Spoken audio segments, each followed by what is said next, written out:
আল্লামা সাইদি হুজুরের বিরুদ্ধে যে মহিলাকে, এদিক খেয়াল করেন, কাঠ করে দাঁড় করে বলা হচ্ছে এই হুজুর ধর্ষণ করছে, বলে হ্যাঁ। সত্যি তো? বলে হ্যাঁ। তোমার জন্ম কয় ৭৫-এ? জন্ম ৭৫, ৭১ সালে ধর্ষণ। তাহলে বলেন তো সত্য না মিথ্যা? এই হলো অবস্থা। আল্লাহর সাথে পাল্লা দিয়ে কোনো জালেম টিকতে পারে নাই।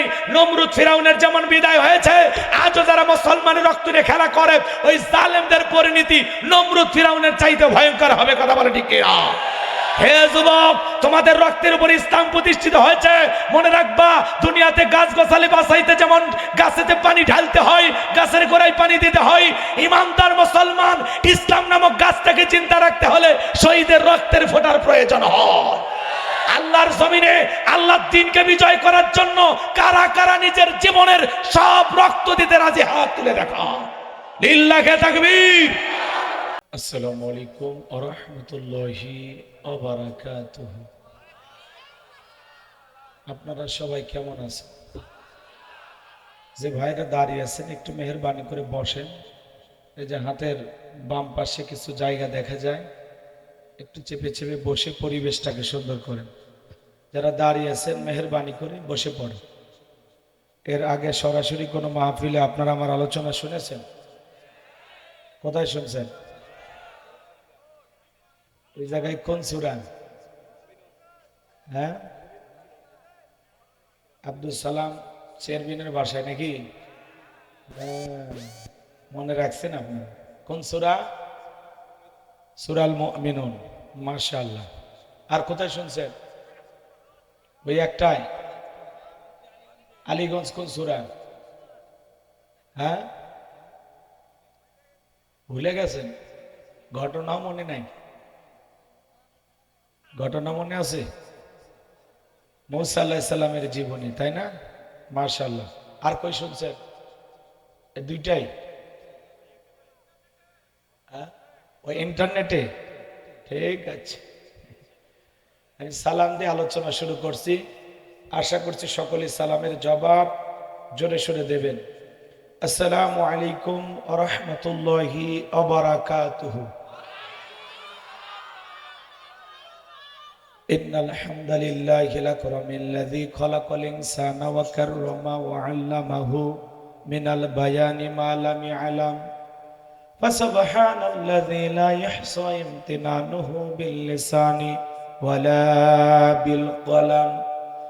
নাশহাদু আল্লা ইলাহা ইল্লাল্লাহু ওয়াহদাহু লা শারীকা লাহু ওয়া নাশহাদু আন্না সাইয়্যিদানা ওয়া সানাদানা ওয়া হাবিবানা ওয়া মাওলানা মুহাম্মাদান আবদুহু ওয়া রাসূলুহু আল্লাযী আরসালাহু বিল হাক্কি বাশীরান ওয়া নাযীরা ওয়া দাঈয়ান ইলাল্লাহি বিইذনিহি ওয়া সিরাজাও وقمرا منيرا فقد قال الله تعالى في كلامه المجيد وفي فرقانه الحميد। সকলে জবান ছেড়ে মোহাব্বতে আওয়াজ দিয়ে পড়ুন, আউযু বিল্লাহি মিনাশ শাইতানির রাজীম। বিসমিল্লাহির রাহমানির রহিম। তাবারাকাল্লাযী বিয়াদিহিল মুলকু ওয়া হুয়া আলা কুল্লি শাইইন قدير الذي خلق الموت والحياة ليبلوكم أيكم أحسن عملا وهو العزيز الغفور।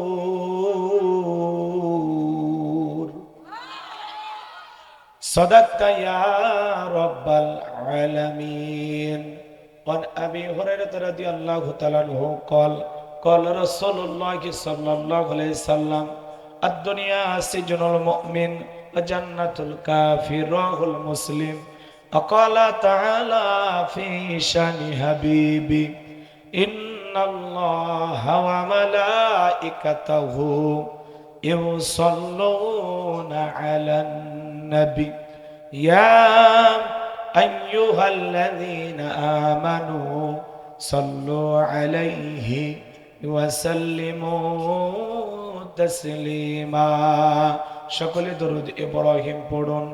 আল্লাহুম্মা সাল্লি আলা মুহাম্মাদ ওয়া আলা আলি মুহাম্মাদ কামা সাল্লাইতা আলা ইব্রাহিম ওয়া আলা আলি ইব্রাহিম ইন্নাকা হামিদুম মাজিদ।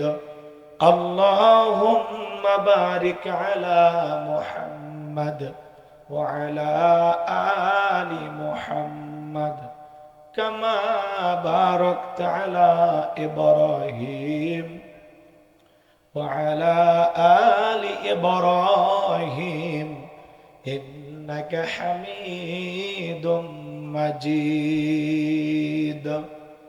মুসলিম মোড়া ঘুমিয়ে পড়েছি, বিবেকে ঝলসে তালা,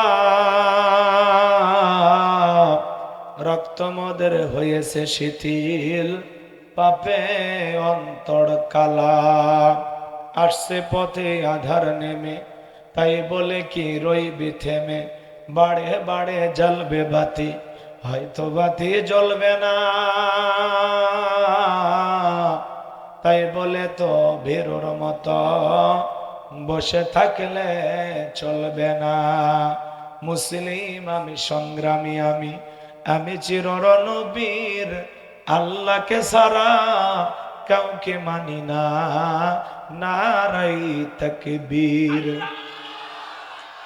মুসলিম জাগে কারবালাতে কঠিন শপথ পরে, মুসলিম চির উত্তম, তাই তো একত্রে শপথ নিলাম, আল্লাহ রাজগড় বয়াবার চির শান্তি সুখের নীর। আল্লাহকে সারা কাউকে করি না ভয়, নারাই তাকবীর।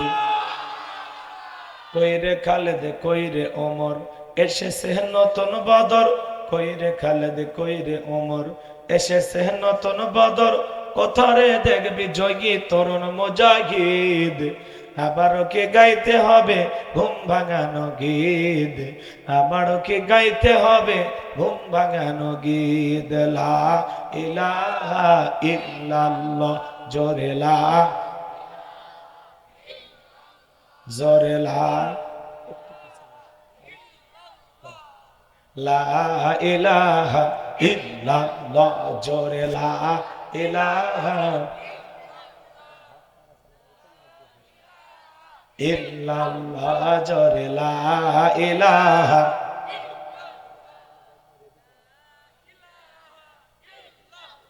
জোরে লা ইলাহা।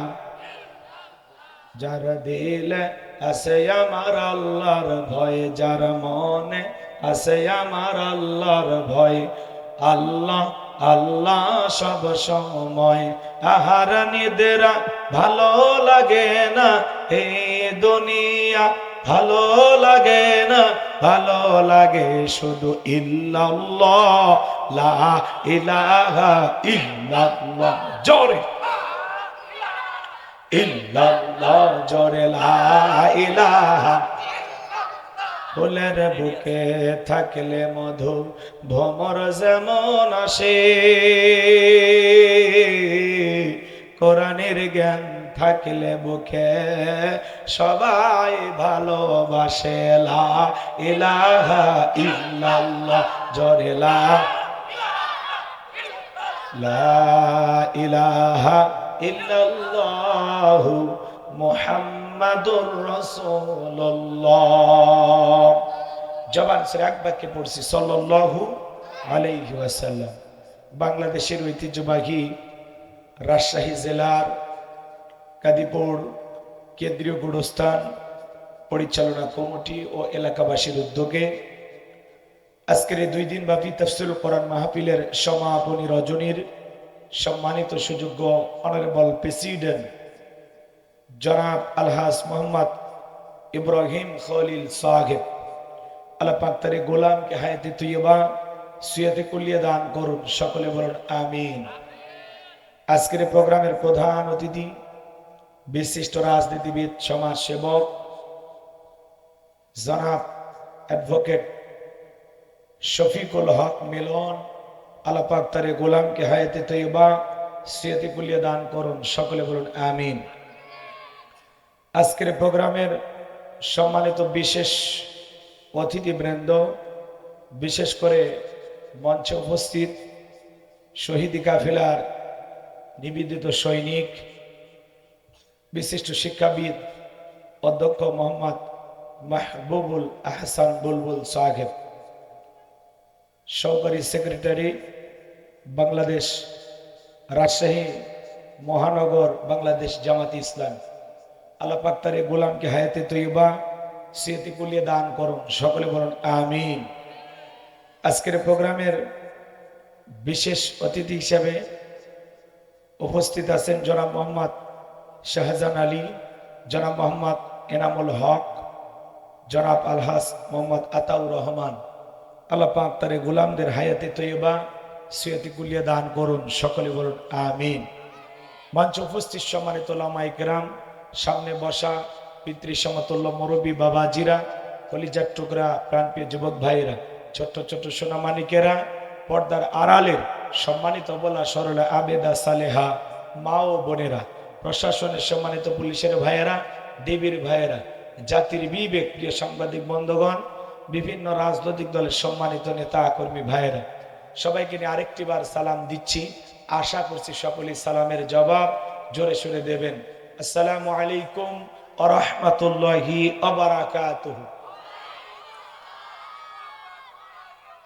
আমরা শুকরিয়া আদায় করতেছি সেই মহান রবের দরবারে, আল্লাহ পাক সুবহানাহু ওয়া তাআলা অত্যন্ত দয়া করে, করুণা করে, মায়া করে, মোহাব্বত করে, ভালোবেসে, পছন্দ করে, অত্র এলাকা থেকে গুণে গুণে গুণান্বিত করে, যাচাই বাছাই করে, শুধুমাত্র কেবলমাত্র কোরআনুল কারীমের মোহাব্বতে আজকের মাহফিলে আসার বসার সুযোগ দান করেছেন।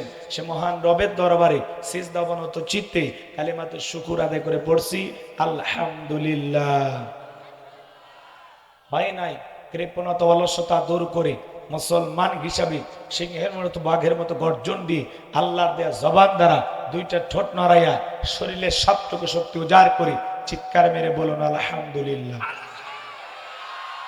পড়ুন রব্বানা লাকাল হামদ হামদান কাসীরান তাইয়িবান মুবারাকান ফীহি। লক্ষ কোটি দরুদ ও সালাম মানবতার শ্রেষ্ঠ বন্ধু বিশ্বনবী, বিশ্বনেতা জনাবে আইয়ামে জাহিলিয়াতের যুগে আগমন করে অসভ্য মানুষগুলোকে সভ্য বানিয়েছেন, অভদ্র মানুষগুলোকে ভদ্র বানিয়েছেন। কোরআন নামের সংবিধান দিয়া, কোরআনের রাজ কায়েম কইরা, সোনালী যুগ উপহার দিয়া মদিনার পাক ভূমিতে শায়িত আছেন। সে রাসূলের প্রতি কলিজা ভরা মহাব্বত নিয়ে পড়ছি দরুদ ও সালাম, সকলেই পড়ুন সাল্লাল্লাহু আলাইহি ওয়াসাল্লাম। সম্মানিত ভাইয়ের, আজকের এই প্রোগ্রামে আসতে পেরে বসতে পেরে আপনারা খুশি না বেজার? কারা কারা বেজার 2 হাত তুলে দেখান। আলহামদুলিল্লাহ। রাজশাহীর মানুষ অনেক চালাক, শিক্ষার নগরী রাজশাহীবাসী। আপনারা যে আসলে চালাক, আজকে তার জ্বলন্ত উদাহরণ আমি নিজের চোখে দেখলাম। অনেক মাহফিলে গেলে ঝোঁকে তালে 2-4 জন হাত উঠায়, কিন্তু আপনারা এতটাই সচেতন, মাশাআল্লাহ, আলহামদুলিল্লাহ। শ্রোতারা যদি চালাক হয়, ওয়াজ করে শান্তি পাওয়া যায়। কোয়া কইতে কলিকাতা বুঝে নেই। তো আজকের প্রোগ্রামে আসতে পেরে বসতে পেরে কারা কারা খুশি, মুখে নিয়ে হাসি, আওয়াজ দে বেশি। আল্লাহ নামের এমন একটি স্লোগান দেবেন, এলাকায় যদি কোনো ইসলাম বিরোধী উই পোকা, সার পোকা, তেলা পোকা থাকে, ওদের কলিজায় যেন কম্পন সৃষ্টি হয়, এমন আওয়াজ তুলতে রাজি আছেন যারা বীর মুসলমানের মতো 2টি হাত টান টান করে তুলে দেখান তো তারা। ইল্লাহে তাকবীর, ইল্লাহে তাকবীর, আল কোরআনের আলো, আল হাদিসের আলো, দুনিয়ার মুসলিম, সারা বিশ্বের মুসলিম, আমার নেতা তোমার নেতা, আমার নেতা তোমার নেতা, লিল্লাহি তাকবীর। আল কোরআনের আলো, আল হাদিসের আলো, দুর্নীতির আলো। অনেকে চোখে তালে বলেই ফেলেছেন দুর্নীতির আলো ঘরে ঘরে জ্বালো। বাংলাদেশে দুর্নীতি দমন কমিশন আছে না নাই? এরপরে দুর্নীতি কমেছে নাকি ডিজিটাল কাজে বেড়েই চলেছে? দিন যত গড়াচ্ছিল দুর্নীতির পাল্লা তত ভারী হচ্ছিল। কথা বলেন ঠিক কিনা? আমরা চাই আমাদের এই প্রিয় মাতৃভূমি বাংলাদেশ দুর্নীতি মুক্ত। আল্লাহ কবুল করুন, চিল্লা বলুন আমিন। আমরা চাই আমাদের বাংলাদেশ মাদক মুক্ত। আল্লাহ কবুল করুন, জোরে বলুন আমিন। আমরা চাই আমাদের বাংলাদেশ যৌতুক মুক্ত। আল্লাহ কবুল করুন, চিল্লা বলুন আমিন। আমরা চাই আমাদের বাংলাদেশ নাস্তিক মুক্ত। আল্লাহ কবুল করুন, জোরে বলুন আমিন। সম্মানিত ভাইয়ের, আমার ভূমিকায় লম্বা কথা নয়, সরাসরি মূল আলোচনায় প্রবেশ করতে চাই। তারপরে দু একটি কথা না বললেই নয়। আমরা যত জায়গায় কোরআনের কথা বলতে যাইতাম আগে, কিছু বুদ্ধিজীবীদের আগমন ঘটতো, যে বাড়িতে খাওয়া দাওয়ার ব্যবস্থা থাকতো, এসে বলে হুজুর এই এলাকাতে মোটামুটি আমরাই সব, যা বলবেন বুঝে শুনে বলবেন। কথা কয় না? এরপরে মঞ্চে আসার পরে কিছু বুদ্ধিজীবীদের আগমন ঘটতো, এরা এসে বলে হুজুর এই এলাকায় মোটামুটি আমরাই সব, আমরা। বলেন তো সে সমস্ত বুদ্ধিজীবীরা কি আর আছে? টর্চ লাইট মেরে খুঁজে পাওয়া যাচ্ছে না। কথা বলেন ঠিক কিনা? এই জন্য আমি আপনাদের উদ্দেশ্যে বলতে চাই, আমি বাংলাদেশের রাজনীতি কোনো দলের বক্তা না, আমি রাজনীতি কোনো বক্তব্য দেব না। I will not say any political word because I am not a leader of any political party. কারণ এখানে সব দলের লোক আছে, আছে না নাই? এখানে বসে আছে বিএনপি, জামাত, আওয়ামী লীগ, জাতীয় পার্টি, জামাত ইসলাম, জাসদ, বাসদ, চরমানা, আরশদ, ফুরফুরা, হাটাজার ওলামা, নিজামা, তাবলিগ, পাবলিক, ওলামা লীগ, গণতন্ত্র, গণফোরাম, সুসমাজ, বিকল্প বাধারা, এলজিবি, মিডিয়াম, নাগরিক শক্তি, বিপিল সোসাইটি, 4 দল, 14 দল, 8 দল, 19 দল, 20 দল, হিন্দুস্তান বিএনএস, বাংলাদেশ কংগ্রেস এই পর্যন্তই থাক। বাংলাদেশে কত দল? কথা বলেন ঠিক কিনা? আমি যদি কোনো একটা দলের রাজনীতি নিয়ে আলোচনা করি, আপনারা তখন বলবেন হুজুর আমরা আসছিলাম কোরআনের কথা শোনার জন্য, আর আপনি ওই দলের গুণগান গাইলেন। আসলে আমাদের সমাজের মানুষ অনেকে আলোচনা বোঝেই না। কথা বলেন না কেন? আপনি কি মনে করতেছেন আমার গাইবান্ধা থেকে আপনার এই রাজশাহীতে রাজনীতি করে আমার কোনো লাভ আছে? আগামী নির্বাচনে এলাকার মহিলা মেম্বার পদে দাঁড়ানোর কোনো চান্স আছে? আমি কেন এখানে রাজনীতি করব? যদি করাই লাগে নিজের জেলা গাইবান্ধাই করবো। কথা বলেন ঠিক কিনা? এই জন্য আপনার টেনশন মুক্ত থাকেন। আর আমি যদি কোনো রাজনৈতিক বক্তব্য দেই, এই পৃথিবীর শ্রেষ্ঠ রাজনীতিবিদ, শ্রেষ্ঠ রাষ্ট্রনায়ক, শ্রেষ্ঠ রাষ্ট্রপতি, শ্রেষ্ঠ সেনাপতি, শ্রেষ্ঠ বৈজ্ঞানিক, শ্রেষ্ঠ দার্শনিক, শ্রেষ্ঠ বাবা, শ্রেষ্ঠ নানা, শ্রেষ্ঠ স্বামী, শ্রেষ্ঠ আদর্শ, শ্রেষ্ঠ মহামানব রহমাতুল আলামিনের মদিনার আদর্শের রাজনীতির কথা বলবো। আমি যদি কোনো রাজনৈতিক বক্তব্য দেই, খলিফাতুল মুসলিমিন, আমিরুল মুমিনিন হযরত ওমর ফারুকের আদর্শের রাজনীতির কথা বলবো। সেই ওমর ফারুক আল্লাহর জমিনে আল্লাহর দ্বীনকে প্রতিষ্ঠিত করতে গিয়ে নিজের কলিজার টুকরা ছেলেকে পর্যন্ত ছাড়ও দেয় না। কথা বলে ঠিক কিনা? সেই মদিনাওয়ালার আদর্শের রাজনীতির কথা শোনার পর আপনার যেন আবার চুলকানি আরম্ভ না হয়। কারণ কোরআন হাদিসের হক কথা সবার পেটে হজম হয়। জোরে বলেন হয়। এই জন্য পরিষ্কারভাবে কিছু হক কথা বলবো। কার কোথায় লাগলো, কে কতটুকু কষ্ট পেলে, ওইটা আমার দেখার বিষয়। যা আছে কপালে হবে কাল সকালে। কথা বলে ঠিক কিনা? যুগে যুগে নবী রাসূলের দাওয়াতি কাজ করেছেন, তাদের দাওয়াতি কাজেও কাফের বেঈমানরা বাধার পাঁচির তৈরি করে দিয়েছিলেন। এরপরে আল্লাহর পয়গম্বরেরা শত বাধার পাঁচিরকে ভেঙে আল্লাহর জমিনে আল্লাহর পথে মানুষকে দাওয়াত দিয়েছেন। কথা বলে ঠিক কিনা? আপনার আমার প্রিয় নবী কালিমার দাওয়াত দিতে গিয়ে, কোরআনের প্রচার করতে গিয়ে মার খেয়েছেন, রক্ত জড়িয়েছেন, দান দান মোবারক শহীদ হয়েছেন। কথা বলেন ঠিক কিনা? সাহাবায়ে কেরাম দ্বীনকে প্রতিষ্ঠিত করতে গিয়ে মার খেয়েছেন, রক্ত জড়িয়েছেন, জীবন দিয়েছেন। ও বাংলার মুসলমান, 1971 সালে এদেশের মাটির জন্য, এদেশের স্বাধীনতার জন্য আপনার আমার পূর্বপুরুষেরা যদি রক্ত দিতে পারেন, জীবন দিতে পারেন, 2024 সালে স্বৈরাচারকে বিদায় করে দেওয়ার জন্য এদেশের 1523 জন মানুষ যদি জীবন দিতে পারেন, রক্ত দিতে পারেন, প্রয়োজন যদি হয় আল্লাহর জমিনে আল্লাহর দ্বীনকে প্রতিষ্ঠিত করতে গিয়ে, কোরআনের সমাজ কায়েম করতে গিয়ে নবীদের মতো, সাহাবায়ে কেরামদের মতো বুকের তাজা রক্ত দিতে হয় কোরআনের সমাজ ব্যবস্থা কায়েম করার জন্য, কারা কারা বুকের তাজা রক্ত দিতে রাজি? দুই হাত তুলে আল্লাহকে দেখা।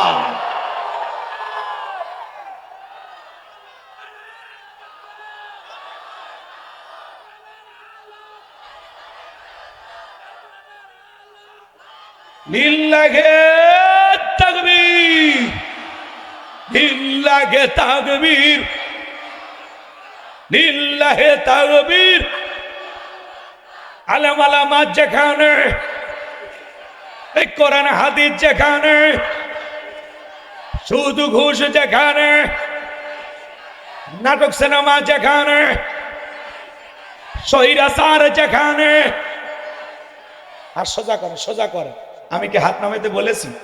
ওই যে মাঝে মাঝে হাত ব্যাখ্যা করে তুলেছেন, দুই হাত সোজা করার শক্তি নাই। আপনি পুরুষ মানুষ, দুধ, ডিম, ভিটামিন, ক্যালসিয়াম মাঝে মাঝে কিনে খাবেন, একেবারে দুর্বল হলে চলতে পারবেন না। হাত সোজা করেন, সোজা করেন। কেউ হাত নামাবেন না, একটা ষাটে আওয়াজ দেন, এমন জোরে তাকবীর দিবেন, এইভাবে তাকবীর জীবনে কোনোদিন দেন নাই। আশেপাশে যারা ঘোরাফেরা করতেছে ওরা যেন বসে ময়দানে খেলা শুরু হয়ে গেছে। লিল্লাহে তাকবীর। হাত সোজা করে রাখেন, সোজা করে রাখেন। আমার আল্লাহ রাব্বুল আলামিন বলেন, ইন্নাল্লাহা আশতারা মিনাল মুমিনিনা আনফুসাহুম ওয়া আমওয়ালাহুম বিআন্না লাহুমুল জান্নাহ। সূরা তাওবার 111 নম্বর আয়াতে আল্লাহ রাব্বুল আলামিন জানিয়ে দিয়েছেন, নিশ্চয়ই মুমিন বান্দাদের জান মাল আমি আল্লাহ ক্রয় করে নিয়েছি, বিনিময়ে দেব জান্নাত। বলুন সুবহানাল্লাহ। তাহলে বলেন তো বাজান, আপনার আমার জীবনের মালিক কে? এই রাজশাহী জেলার যুবকেরা ভালো করে বলো তো, জীবনের মালিক কে? প্রেম করবার, প্রেমিকাকে পার্কে নিয়ে আসা, ডাইলগ দিবা, এ জীবন তোমার, তুমি শুধু আমার। ওরে হাইব্রিড যুবক, এই জীবনের মালিক কে? আপনার আমার সম্পদের মালিক কে? আল্লাহর দেয়া জীবন, আল্লাহর দেয়া সম্পদ আল্লাহর পথে খরচ করতে রাজি আছেন তো মুসলমান? রাজি আছেন তো ইনশাআল্লাহ? রাজি আছেন তো ইনশাআল্লাহ? বাম হাত নামান, শুধু ডান হাত তুলে রাখেন, শুধু ডান হাত। আল্লাহ রাব্বুল আলামিন বলেন, ইল্লা আসহাবুল ইয়ামিন ফি জান্নাতিন ইয়াতাসাআলুন। সূরা মুদ্দাসির আল্লাহ পাক বলেন, ডানপন্থী যারা জান্নাতের বাগানে থাকবে তারা, ডানপন্থী যারা আল্লাহর প্রিয় তারা। বলুন আল্লাহু আকবার। কোনো কথা হবে না। কিছুক্ষণ আগেই বললেন হুজুর জীবন দিতে রাজি, রক্ত দিতে রাজি। আপাতত জীবন রক্তর দুইটার কোনোটাই দিতে হবে না। ডান হাতটা পকেটের ভিতর ঢুকে দিয়া যে যা পারেন, যতটুকু পারেন এই তাফসীরুল কোরআন মাহফিলের জন্য, এই কবরস্থানের জন্য প্রাণ ভরে দান করবেন। সোজা ডান হাত পকেটে দেন। জীবনের শেষ ঠিকানা কবরের স্থানের উন্নতি গল্পে আপনারা সবাই দান করবেন। সোজা ডান হাত পকেটে দেন, নিজের পকেটে হাত দেবেন, অন্য কারো পকেটে হাত দিয়ে পকেট মেরে বলে মার খাবেন না। সবাই পকেটে হাত দেন, সবাই পকেটে হাত দেন। ছেলে পেলে যারা আছো, ব্যাগ নিয়ে, রুমাল নিয়ে, চাদর নিয়ে, যার কাছে যা আছে তাই নিয়ে মাঠে নামো, খেলা হবে, খেলা হবে। ছেলে পেলে যাবে, সবাই প্রাণ ভরে দান করবেন। সবাই পকেটে হাত দেন, সবাই পকেটে হাত দেন। 10, 20, 50, 200, 100, 500, 2000, 5000, 10,000, 1 লাখ, 2 লাখ, যে যা পারেন আল্লাহর রাস্তায় পকেটে হাত দেন, টাকা বের করে দেন। খবরদার খেয়েছেন আবার বিড়ি ম্যাচ দিন না। 2014 সালে ওয়াজ করতে গেছিলাম রংপুর তারাগঞ্জ, ওই জায়গায় কালেকশন চলতেছিল, আমার কাছে যা আছে দিয়ে দিলাম। আল্লাহ কবুল করেন, জোরে বলে না আমি। 2014 সালে ওয়াজ করতে গেছিলাম রংপুর তারাগঞ্জ, ওই জায়গায় কালেকশন চলতেছিল। একজন ব্যাগের ভিতর দিয়েছিল 2 প্যাকেট বিড়ি, দিয়ে লেখা দিয়েছে 1 প্যাকেট মাহফিল কমিটির আর 1 প্যাকেট বক্তার। কত বড় দুষ্ট চিন্তা করেন, এরকম দুষ্টমি করা যাবে না। সবাই পকেটে হাত দিয়ে আল্লাহর রাস্তায় টাকা বের করে দেন। মহিলা প্যান্ডেল আছে নাকি? মা বোনদের বসার ব্যবস্থা? আমার মা বোন যারা বসে আছে না মা, আমি জানি রাজশাহীর মা বোনদের হাতের রান্না যেমন ভালো, মনটা তার চেয়ে বেশি ভালো। আল্লাহ মা বোনদেরকে বেশি করে দান করে, তৌফিক দান করেন। জোরে বলুন আমিন। আমার মা বোন যারা বসে আছেন মা, আপনাদের মাঝেও চলে গেছে চাদর, বোরকার পকেট থেকে করে দেন হালকা করে একটু আদর। মা বোনদেরকে আল্লাহ বেশি করে দান করার তৌফিক দান করুন। জোরে বলুন আমিন। আমার হাতে 2, 4, 5, 10,000 এলাকার গণ্যমান্য ব্যক্তিবর্গ যারা দিবে তাড়াতাড়ি পকেটে হাত দেন। 500 টাকা, 1000 টাকা, 2, 4, 5, 10,000 যে যা পারেন তাড়াতাড়ি দেন। সময় কম, আমরা আলোচনায় চলে যাব, আর কষ্ট দেব না। খুব দ্রুত গতিতে 2-1 মিনিটের মধ্যে কালেকশন শেষ করে আমরা আলোচনায় চলে যাব ইনশাআল্লাহ। আজকে প্রাণ ভরে কিছু কথা বলবো। সবাই একটু মেহেরবানি করে যে যতটুকু পারেন দান করেন। আল্লাহ সবাই যা আছে পকেটে ছাড়িয়ে দিয়েছে। লিল্লাহে তাকবীর, লিল্লাহে তাকবীর। আল্লাহ তাআলা তোমার একজন বান্দা দান করেছে 530। আল্লাহ তার আত্মীয় স্বজন সবাইকে নিয়ে পার করে দিয়ে ফুলসিরাতের বিধি চড়ে বলেন মারহাবা। আল্লাহ দানটা কবুল করো, বড় দানে শামিল করো। এদিন উসলে করে লক্ষ লক্ষ টাকার মালিক বানায় দাও। আওয়াজ বাড়া, গলাটা নিয়ে এত পাশে যাই তা কাম।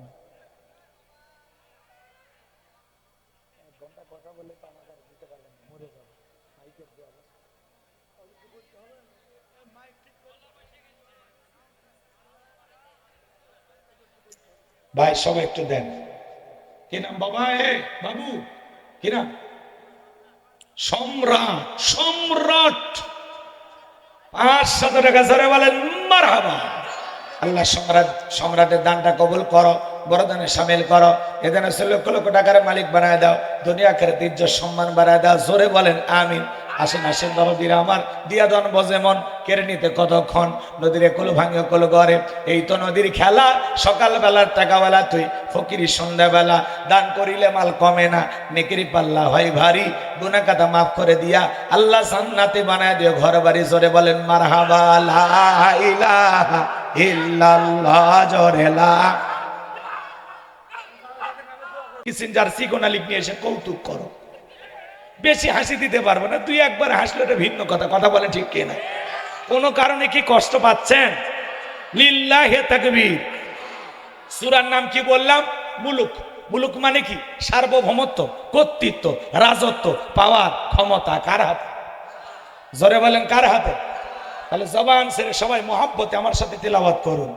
আউযু বিল্লাহি মিনাশ শাইতানির রাজিম।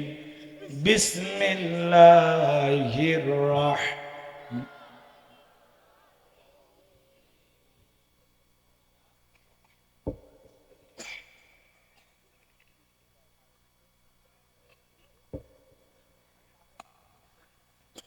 বিতাড়িত মুর্দাত শয়তানের কাছ থেকে আল্লাহ পাকের কাছে আশ্রয় প্রার্থনা চাচ্ছি। পরম করুণাময় শিব দয়ালু আল্লাহ তাআলার নামে শুরু করছি। সূরার নাম কি? মুলক। মনে থাকবে তো ইনশাআল্লাহ? এরপরে কোনো মাহফিলে আসলে মনে করায় দিবেন। আলীগঞ্জে সূরা হামিম আর সেজদা, পাশে আব্দুল সালাম চেয়ারম্যানের বাড়িতে সূরা আল মুমিনুন। আর আজকে হাজী সাহেবের বাড়ি ইব্রাহিম খলিল, ছিলেন তো? আহা, নবীর নামে নাম। আল্লাহ যেন ইব্রাহিম খলিলুল্লাহর সাথে একই জান্নাতে কবুল করে। জোরে বলেন আমিন। এই জায়গায় সূরা মুলক মনে থাকবে ইনশাআল্লাহ। আল্লাহ রাব্বুল আলামিন বলেন তাবারাকাল্লাযী বিয়াদিহিল মুলকু ওয়া হুয়া আলা কুল্লি শাইইন কাদির। আল্লাহ রাব্বুল আলামিন বলেন মহামান্বিত সেই সত্তা যার হাতে সর্বময় কর্তৃত্ব, রাজত্ব, পাওয়ার, ক্ষমতা। তিনি হলেন সব বিষয়ের উপরে শক্তিবান। তাহলে সকল ক্ষমতার একমাত্র মালিক কে? তাবারাকাল্লাযী বিয়াদিহিল মুলকু ওয়া হুয়া আলা কুল্লি শাইইন কাদির। মহামান্বিত সেই সত্তা যার হাতে সর্বময় কর্তৃত্ব, রাজত্ব, পাওয়ার, ক্ষমতা। তিনি সব বিষয়ের উপরে শক্তিবান। আসমানে ক্ষমতা চলবে কার? জমিনে ক্ষমতা চলবে কার? আসমান জমিনের সব কিছুর একমাত্র মালিক কে? লিল্লাহি মুলকুস সামাওয়াতি ওয়া মা ফিল আরদ। আকাশ আর জমিনের একচ্ছত্র মালিক আমার আল্লাহ। এর মধ্যে কারো অংশীদার আছে না? ডোনাল্ড ট্রাম্পের ভাগে কিছু বা? সব ক্ষমতার একমাত্র মালিক। জোরে বলেন কে? আসমান আর জমিনে আল্লাহর চাইতে বড় কেউ আছে? ওয়ালাম ইয়াকুল্লাহু কুফুয়ান আহাদ। আকাশ আর জমিনে আল্লাহর সমকক্ষ, আল্লাহর সমতুল্য আর কেউ নাই। চিৎকার মেরে বলুন আল্লাহু আকবার। তাহলে সকল ক্ষমতার একমাত্র মালিক কে? আল্লাহর চাইতে বড় ক্ষমতা ধরার কেউ নাই। কথা বলে ঠিক কি না? যারা বলবে ক্ষমতার উৎস জনগণ, ওরা পাম দিয়ে ফুলাই। কথা কয় না কেন? ক্ষমতার উৎস কে? ক্ষমতার উৎস কে? তাহলে পৃথিবীর সকল ক্ষমতার চাবিকাঠি একমাত্র কার হাতে? এখন প্রশ্ন হলো যে হুজুর, তাহলে পৃথিবীতে যারা ক্ষমতা পায় এরা কি? এদিক খেয়াল করেন। আপনাদের রাজশাহী থেকে একটা ছেলে যদি ঢাকায় চাকরির কারণে যায়, একটা ফ্ল্যাট বাসা ভাড়া নিয়ে থাকে, ওর পরিচয় কি বলেন তো? ভাড়াটিয়া। কথা বলেন না কেন? ওয়াজ বুঝতেছেন না? কষ্ট হচ্ছে আমার কথায়? 10 বছর, 5 বছর, 20 বছর, যত বছরই থাক চাকরির কারণে, ওর পরিচয় লোকটা কি? ভাড়াটিয়া। এই পৃথিবীর জমিনে যত মানুষই ক্ষমতার চেয়ারে বসুক, আল্লাহ কাউকে 5 বছর, কাউকে 10 বছর, কাউকে 20 বছর ক্ষমতার চেয়ারটা ভাড়া দেয়। ওই চেয়ারে কিন্তু সে চিরকাল টিকে থাকবে না। কথা বলে ঠিক না? এদিক খেয়াল করেন। ক্ষমতা দেওয়ার মালিক কে? তো আমার আল্লাহ। জোরে বলেন কে? আল্লাহ রাব্বুল আলামিন বলেন, কুলিল্লাহুম্মা মালিকাল মুলকি তুতিল মুলকা মান তাশাউ ওয়া তানজিউল মুলকা মিম্মান তাশা ওয়া তুইজ্জু মান তাশাউ ওয়া তুযিল্লু মান তাশা বিয়াদিকাল খায়র ইন্নাকা আলা কুল্লি শাইইন কাদির। সূরা আলে ইমরান আয়াত নাম্বার 26 আল্লাহ তাআলা জানিয়ে দিলেন, রাজত্ব দেওয়ার মালিক আমি আল্লাহ। ক্ষমতার চেয়ারে বসানোর মালিক কে? জোরে বলেন, ক্ষমতা দেওয়ার মালিক কে? ক্ষমতাতে গেলেই লোকটাকে যে সম্মান দেওয়া হলো এমনটা না। ক্ষমতার সম্মান দুইটা ভিন্ন জিনিস। কথা বলেন। এই পৃথিবীর জমিনে অনেক মানুষকে আল্লাহ ক্ষমতার চেয়ারে বসাইয়া জুতার বাড়ি খাওয়াইয়া বিদায় করছে। কথা বলে ঠিক কিনা? শ্রীলঙ্কার দিকে তাকায় দেখলেন না? জনগণের উপর জুলুম করার কারণে, অত্যাচার করার কারণে জনগণ নেতাকে বাগে পাইয়া কাপড় খুলে ক্ষমতার চেয়ার থেকে নামাইছে। কথা বলে ঠিক কিনা? ভাগ্যিস ভালো সেদিন হাফ প্যান্ট পরা ছিল। কথা বলে ঠিক কিনা? এজন্য বাজান, এই পৃথিবীর জমিন অনেক মানুষকে আল্লাহ ক্ষমতার চেয়ার দান করার পরেও লাঞ্ছিত করেছেন, অপমানিত করেছেন। কথা বলেন ঠিক কিনা? আবার অনেক মানুষকে আল্লাহ ক্ষমতার চেয়ারে বসাইয়া সম্মানিত করেছেন। কথা বলেন। যারা ক্ষমতার চেয়ারে বসে আদল ইনসাফ প্রতিষ্ঠিত করে, ন্যায় বিচার কায়েম করে, মানুষের অধিকার প্রতিষ্ঠিত করে, মানবতার কল্যাণে, ইসলামের কল্যাণে কাজ করে, ইতিহাসের সোনালী পাতায় সে সমস্ত শাসকদের নাম লেখা থাকে। আর যারা ক্ষমতার চেয়ারে বসে জুলুম করে, অত্যাচার করে, নিরীহ মানুষকে ফাঁসির দড়িতে ঝোলায়, হাজারো নির্যাতন জুলুম করে, ওই সমস্ত জালেম স্বৈরাচারদের নাম ইতিহাসের কালো পাতায় লেখা থাকে। এজন্য ভালো করলে ফলাফল ভালো, মানুষ করবে দোয়া, আর খারাপ করবেন মানুষ করবে বদদোয়া। কথা বলে ঠিক না?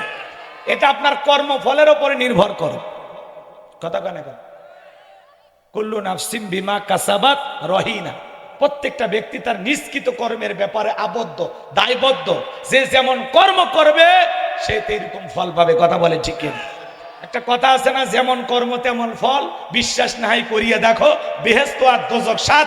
বিশ্বাস না হয় মরিয়া দেখো।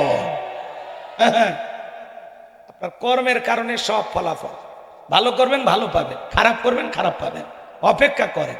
আল্লাহ ওদের বোঝার তৌফিক দান করুন, আমারও বুঝ দান করুন। জোরে বলুন আমিন। আমার কথা কি কষ্ট পাচ্ছেন? তাহলে ক্ষমতা দেওয়ার মালিক কে?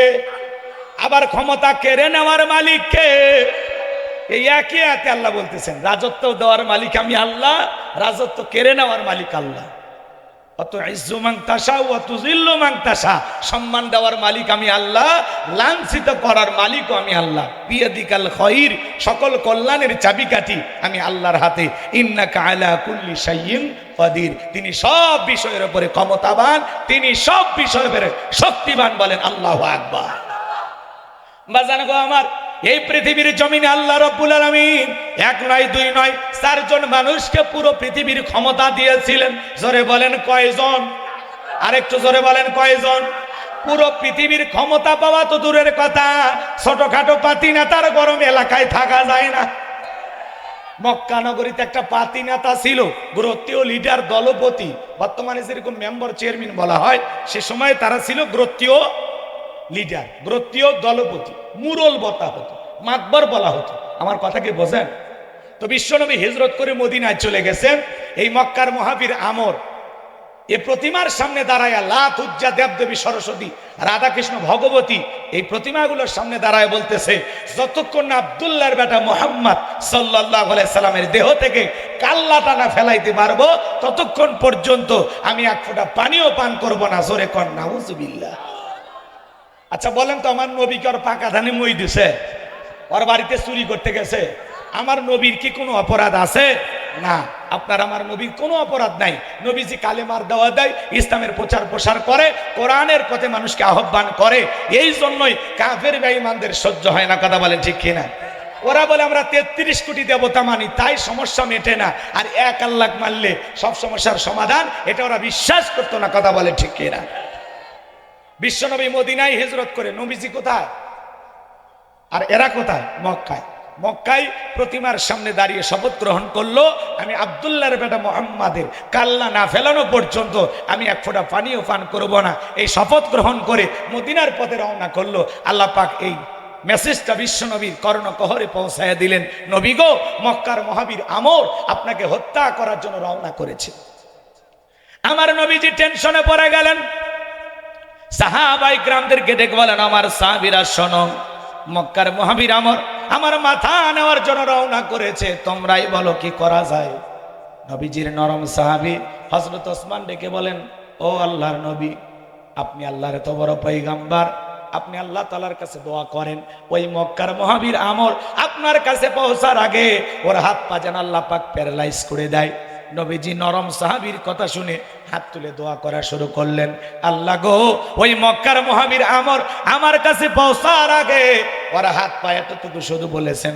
আল্লাহ বলে, জিবরাইল আর করিস না দেরি, আমার বন্ধুকে জানায় দাও তাড়াতাড়ি। আমি আল্লাহ পাক শুধু দুই হাত দোয়া করার জন্য দেই নাই, মাঝে মাঝে জালেম আর বেঈমানদেরকে সাইজ করার জন্য দুই হাতে লাঠিও তুলে নেওয়া লাগবে। বলেন আল্লাহু আকবার। নবী তখন হাত মুখে না লাগাইয়া হাঁটুর উপরে রেখে দিলেন। আমরা অনেকে মুনাজাত করি, দোয়া করি, এরকম অনেকে দোয়া করে আর দড়ি পাকাই, কথা কয় না। আবার অনেকে দোয়া করার সময় পেশার মাপে, আছে না নাই? আবার অনেকে চুপচাপ এইভাবে ধরে থাকে, কথা কয়। আবার অনেকে হাতই তোলে না। হুজুর যখন বলে আমিন তখন বলে আমিন, আর পরিশেষে বলে, হুজুর আজকের মুনাজাত ফাটাফাটি হয়েছে। ওই যুবক কি দোয়া ধরছিল? এরকম অতি চালাক যুবক আছে না নাই? আমার ভাইয়েরা, সব জায়গায় কিন্তু দোয়া দিয়ে কাজ হয় না। এই গ্রামের নাম কি? কাদিপুর। কাদিপুর, তাই না? মনে করেন, উদাহরণ দিতেছি কথা বোঝানোর জন্য। এই গ্রামে প্রতিদিন চুরি হচ্ছে, গরু, ছাগল, গহনাকাটি, এমনকি সুন্দরী বউটা পর্যন্ত চুরি হচ্ছে। চুরির অত্যাচারে এলাকা থাকা যাচ্ছে না। একজন ব্যক্তি কি করলো শোনেন, রাজশাহী শহর থেকে 10 কেজি জিলেপি নিয়ে এসে ইমাম সাহেবের হাতে দিয়ে বলে, হুজুর এটা নিয়ে একটু দোয়া করেন, আল্লাহ যেন চোরের হাত থেকে গ্রামবাসীকে হেফাজত করে। কথা কি বলছেন? এইবার ইমাম সাহেব জিলেপি পাইয়া, কথা কি বুঝতে পারছেন? জিলেপি পাইয়া হাত তুলে দোয়া করতেছে, আল্লাহ চোরের হাত থেকে এই গ্রামবাসীকে তুমি হেফাজত করো। আল্লাহ গহনা গাটি চুরি হয়, সুন্দরী বউটা চুরি হয়, আল্লাহ তুমি হেফাজত করো। চোরও হাত তুলে কয় জিলেপি খাওয়ার আশায় আমিন আমিন আমিন। চোর কি বাহির গ্রামে থাকে না? ওই এলাকার দুই একজন থাকে, না হলে কার বাড়িতে কি আছে এই গোপন তত্ত্ব জানাইয়া দিল কে? জিবরাইল। কথা কন নাকি আপনারা? তাহলে অবশ্যই ওই এলাকার দুই একজনের সহযোগিতা লাগে। কথা কন না কে? তাই বলে ভাবেন না এই গ্রামে চুরি আছে, চোর আছে। আমি জানি কাদিপুরের মানুষ সবাই আল্লাহর ওলি। কথা রাগ করতেছেন আপনারা? তাহলে চুরি বন্ধ করতে হলে জিলেপি দিয়ে দোয়া করলে কি চুরি বন্ধ হবে?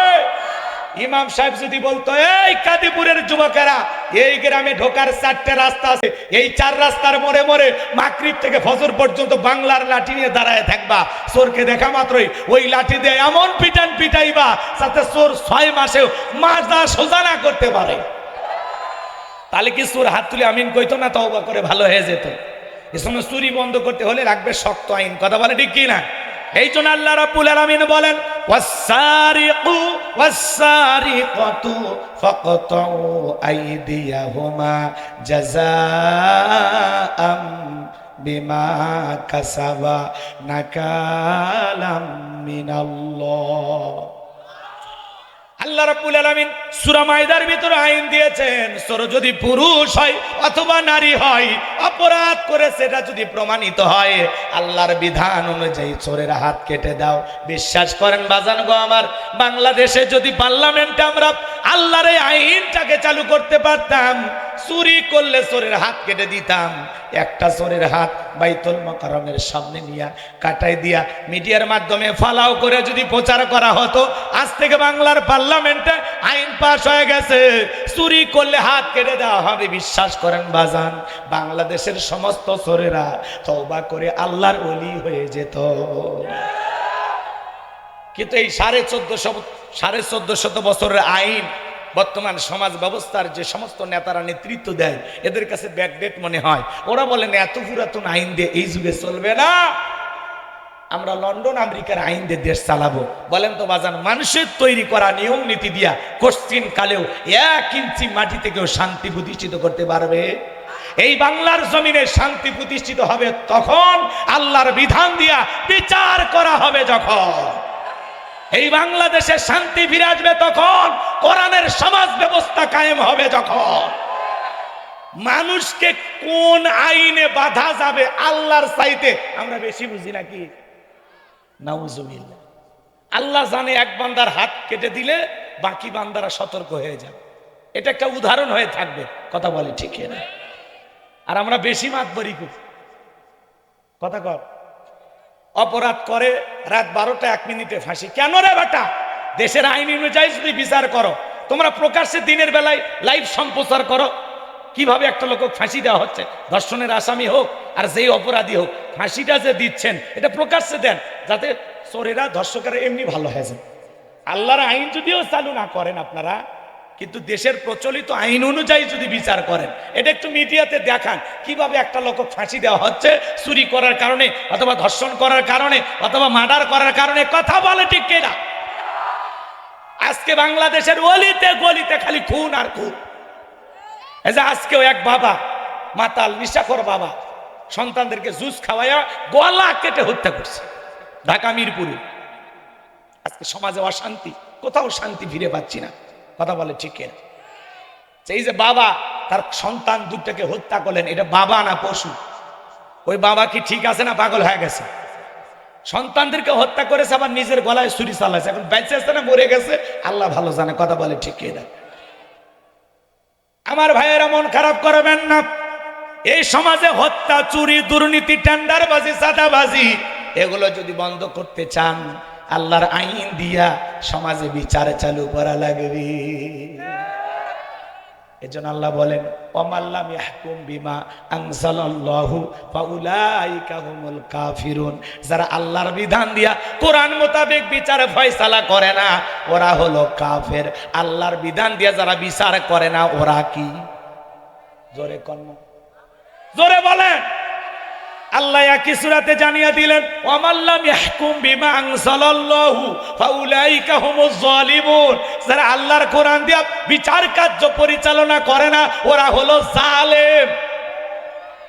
আবার একই সূরাতে আল্লাহ পাক বললেন, ওয়ামাল্লাম ইয়াহকুম বিমা আনজালাল্লাহু ফাউলাইকা হুমুল ফাসিকুন। যারা আল্লাহর বিধান মোতাবেক, কোরআনের বিধান মোতাবেক বিচার কার্য ফয়সালা করে না, ওরা হলো ফাসিক, ওরা হলো পাপাচারী। তাহলে আল্লাহর কোরআন দিয়া বাংলাদেশে বিচার ব্যবস্থা কায়েম হোক, পরিপূর্ণ হবে তখন বাংলার পার্লামেন্টে কোরআনের রাজ কায়েম হবে যখন। কথা বলে ঠিক কিনা? হাত নামা। এই যে বাবুরা, এই যে হাত নামা। তোমরা আরো হইছো না, একবার তুললে নামাইতে চান না। কষ্ট হচ্ছে আপনাদের? তাহলে বাজান, চুরি বন্ধ করতে হলে লাগবে কার আইন? তাহলে সব জায়গায় দোয়া দিয়ে কাজ হয়। মক্কার মহাবীর আসবে, দোয়া দিয়ে কাজ হবে। জিবরাইল এসে বলে নবী দোয়া কবুল হবে না। আপনি সাহাবায়ে কিরামদের মধ্যে ঘোষণা করেন, আপনার সাহাবীদের মধ্যে এমন কেউ কি আছে যে মক্কার মহাবীর আমরের মোকাবেলা করবে? বিশ্ব নবী তখন সাহাবায়ে কিরামদেরকে ডেকে বলেন, ও আমার সাহাবীরা শোনো, তোমাদের মধ্যে এমন কেউ কি আছো যে মক্কার মহাবীর আমরের মোকাবেলা করবা? নবীজির কোনো সাহাবী দাঁড়ায় না, হযরত আলী দাঁড়িয়ে গেলেন। বলেন আল্লাহু আকবার। আমার নবী ডেকে বলে, আলী তুমি কি জানো ওই মক্কার মহাবীর আমর একবেলা খাবার খাই 21 কেজি 3.5 মণ ওজনের তরবারি না যুদ্ধ করে। একটা লোকের তরবারির ওজন যদি 3.5 মণ হয়, ওর দেহের শক্তি কম না বেশি? আল্লাহ রাসূল বলতেছে এত বড় বীরের সামনে তুমি যাইতে পারবা না, আলী তুমি বসো। নবীজি দ্বিতীয়বার বললেন, আবারও হযরত আলী দাঁড়িয়ে গেছেন। নবীজি তৃতীয়বার বললেন, আমার সাহাবীরা তোমাদের মধ্যে এমন কেউ কে আসো আমরের মোকাবেলা করবা। আবারও হযরত আলী দাঁড়িয়ে গেছে। নবী তখন 2টা হাত বাড়ায় বলে, আলী রে আয় আয় আমার বুকের ভিতরে আয়। হযরত আলীকে বিশ্বনবী বুকে জড়ায় নিলেন আর ডেকে বলে, আলী এত বড় বীরের সামনে যাইতে চাস, তোর জানে কি মায়া দয়া নাই? হযরত আলী ডেকে বলে, নবী আপনি আমারে দোয়া করে দেন, আমার ভিতরের ঈমান বলতেছে ওই আমর আপনার চেহারা দেখার আগে ওরে আমি জমিন থেকে বিদায় করে দেব। ঈমানের একটা পাওয়ার থাকা দরকার আছে না নাই?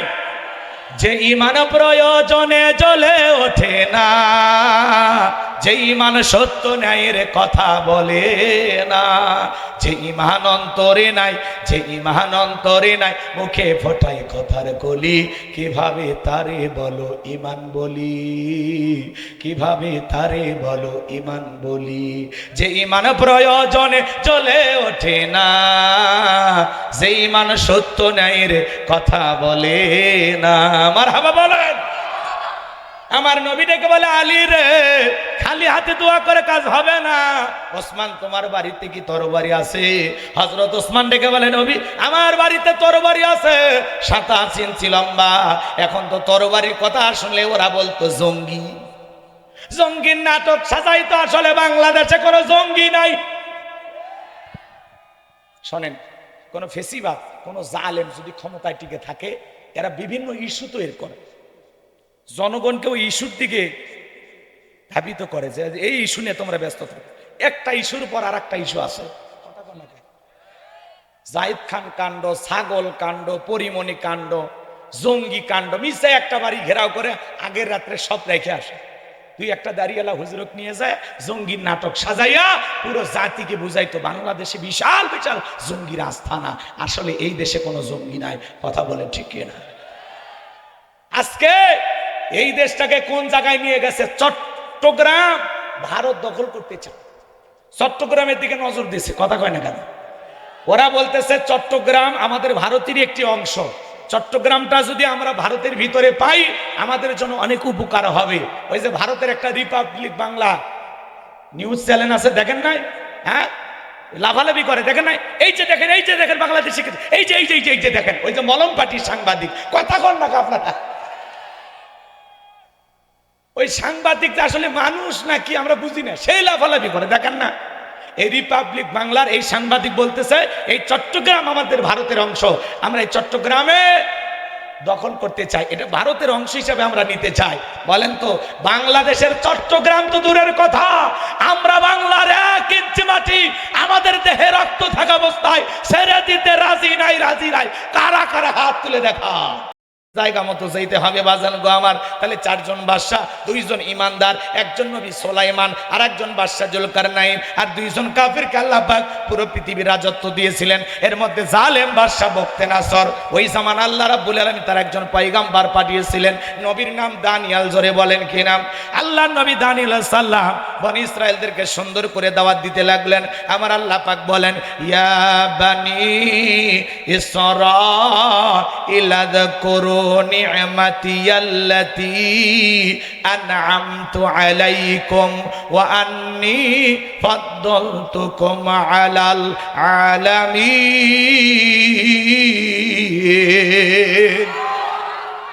আল্লাহ নবী দানিয়েল ডেকে বলে, ও বনি ইসরাঈল উম্মতেরা, তোমাদের বাপদাদার কৃতদাস ছিল, মানুষের বাড়িতে গোলামির কাজ করত। সেই দাসত্বের জিন্দিগি থেকে, গোলামির জিন্দিগি থেকে আল্লাহ পাক তোমাদেরকে স্বাধীন করেছে, মুক্ত করেছে। বিদায় দাম্ভিকতা করো না, অহংকার করো না, গাছের পূজা করো না, চন্দ্রের পূজা করো না, মাছের পূজা করো না, এক আল্লাহর ইবাদত করো। উম্মতেরা ডেকে বলে, পয়গম্বর পুরান দিনের গল্প শোনায় লাভ নাই, বাপদাদা কি করেছিল আমরা জানতে চাই না, আমরা ভালো আছি, বেশ আছি, আপনার কথা মানার সময় নাই। আল্লাহ নবী দানিয়েল সকালে দাওয়াত দেয়, বিকালে দাওয়াত দেয়, সন্ধ্যায় দাওয়াত দেয়, কোনো মতেই যখন জাতির মানুষ দাওয়াত গ্রহণ করলেন না, আল্লাহ নবী দানিয়েল দাওয়াত দিতে দিতে দিতে পরিশেষে তাদেরকে বললেন, শোনো, কোন জাতির মানুষ যদি দাম্ভিকতা করে, খোদাদ্রোহী হয়ে যায়, আল্লাহ রাব্বুল আলামিন তখন ওই কওমের উপরে, জাতির উপরে দুই ধরনের আযাব আর গজব পাঠায়। এক নাম্বার হলো আসমান জমিনের আযাব আর গজব দিয়ে আল্লাহ ওদেরকে ধ্বংস করে দেয়, আর না হয় তাদের ভাগ্যে জালেম শাসক পাঠায়া দেয়। জনগণ হবে যেমন, নেতাও হবে তেমন। রাগ করতেছে ওই যে দুই একজন ওরা বসা করছে, 12:30 বাজছে তো নাকি? 12:30 বাজে না? কষ্ট দিবেন না, কষ্ট দিবেন। আমি আগে বলছি, আপনাদেরকে আমি সুযোগও দিয়েছিলাম, যদি বলেন হুজুর ভালো লাগতেছে না, আমি দোয়া করে দেব। কষ্ট হচ্ছে আপনাদের? খারাপ লাগতেছে? লিল্লাহে তাকবীর। এইবার শুনে যান বাজান গো আমার, আল্লাহ নবী দানিয়াল বনি ইসরাইল উম্মতদেরকে বুঝাইলেন, এরা ছিল ঠেটা। কথাকে বোঝেন নাই?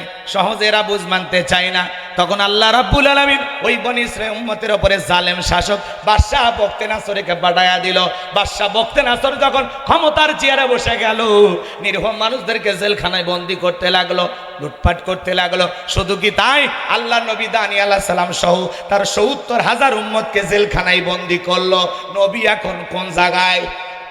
কথা বলেন, আল্লাহ নবী দানিয়েল কোন জায়গায়? জেলখানায়। জোরে বলেন কোন জায়গা? নবী যদি জেলখানায় যায়, আজকে যারা নাইবে রাসূলের ভূমিকা পালন করবে, এদেশের হক্কানি উলামায়ে কেরাম যারা হবে, যারা দ্বীনের সঠিক দাওয়াত দেবে, মাঝে মাঝে তাদেরকেও জেলখানায় যাওয়া লাগবে নবীদের এই সুন্নত আমল করার জন্য। কথা বলেন ঠিক কি না? আলেমেরা জেলখানায় গেলে সম্মান মর্যাদা কমে না বাড়ে? জোরে বলেন কমে না বাড়ে? চোর ডাকাত খুনি ধর্ষক এরা জেলখানায় গেলে মানুষ ঘৃণা করে, আর আলেমেরা জেলখানায় গেলে জাতির মানুষ তাদের জন্য দোয়া করে। আলেমদের হাতে ডান্ডা বেরি যারা পড়াইছিল, আজকে তাদের হাতে হ্যান্ডকাপ লাগাইতে গেলে নৌমন্ত্রী শাহজাহান বলতেছে, আমি 6 বারের এমপি, আমার কি একটা ব্যক্তিত্ব নাই? সোসাইটিতে আমার একটা সম্মান নাই? কেন হাতে হাত করা বাড়াবেন? আলেমদের চাইতে তোমাদের সম্মান বুঝি বেশি।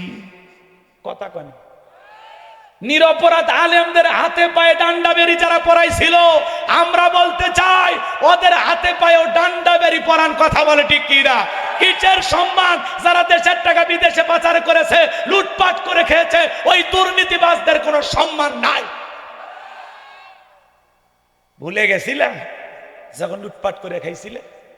কথা কন না আপনারা? রাগ কইরেন না, শোনেন, এদিক খেয়াল করেন। আমি যে কথা বলতে চাচ্ছিলাম, আল্লাহর নবী দানিয়েল আলাইহিস সালাম কোন জায়গায়? জেলখানায়। জোরে বলেন কোন জায়গায়? নবী দানিয়েল এইবার উম্মতদেরকে ডেকে বলে, কই গেল তোমাদের অহংকার? কই গেল গাড়ি বাড়ি? কই গেল সুখের সেই সোনালী দিন? তখন ডেকে গেল, পয়গাম্বার, আপনার কথা যে দিবালোকের মতো সত্য হবে আমরা তো বুঝতে পারি না। নবী, যা করেছি ভুল করেছি, এখন থেকে আমরা তওবা করে এক আল্লাহর ইবাদত করব, আপনি শুধু জেলখানা থেকে বের করার ব্যবস্থা করেন। আল্লাহু আকবার বলেন।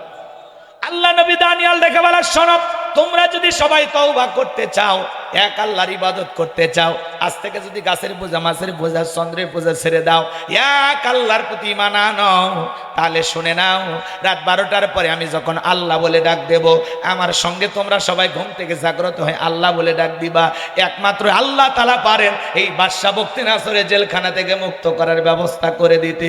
আল্লাহ নবী দানিয়েল রাত 12টার পরে আল্লাহ বলে ডাক দিয়েছেন। সবাই একটু জবান ছেড়ে ডাক দেন না আল্লাহ?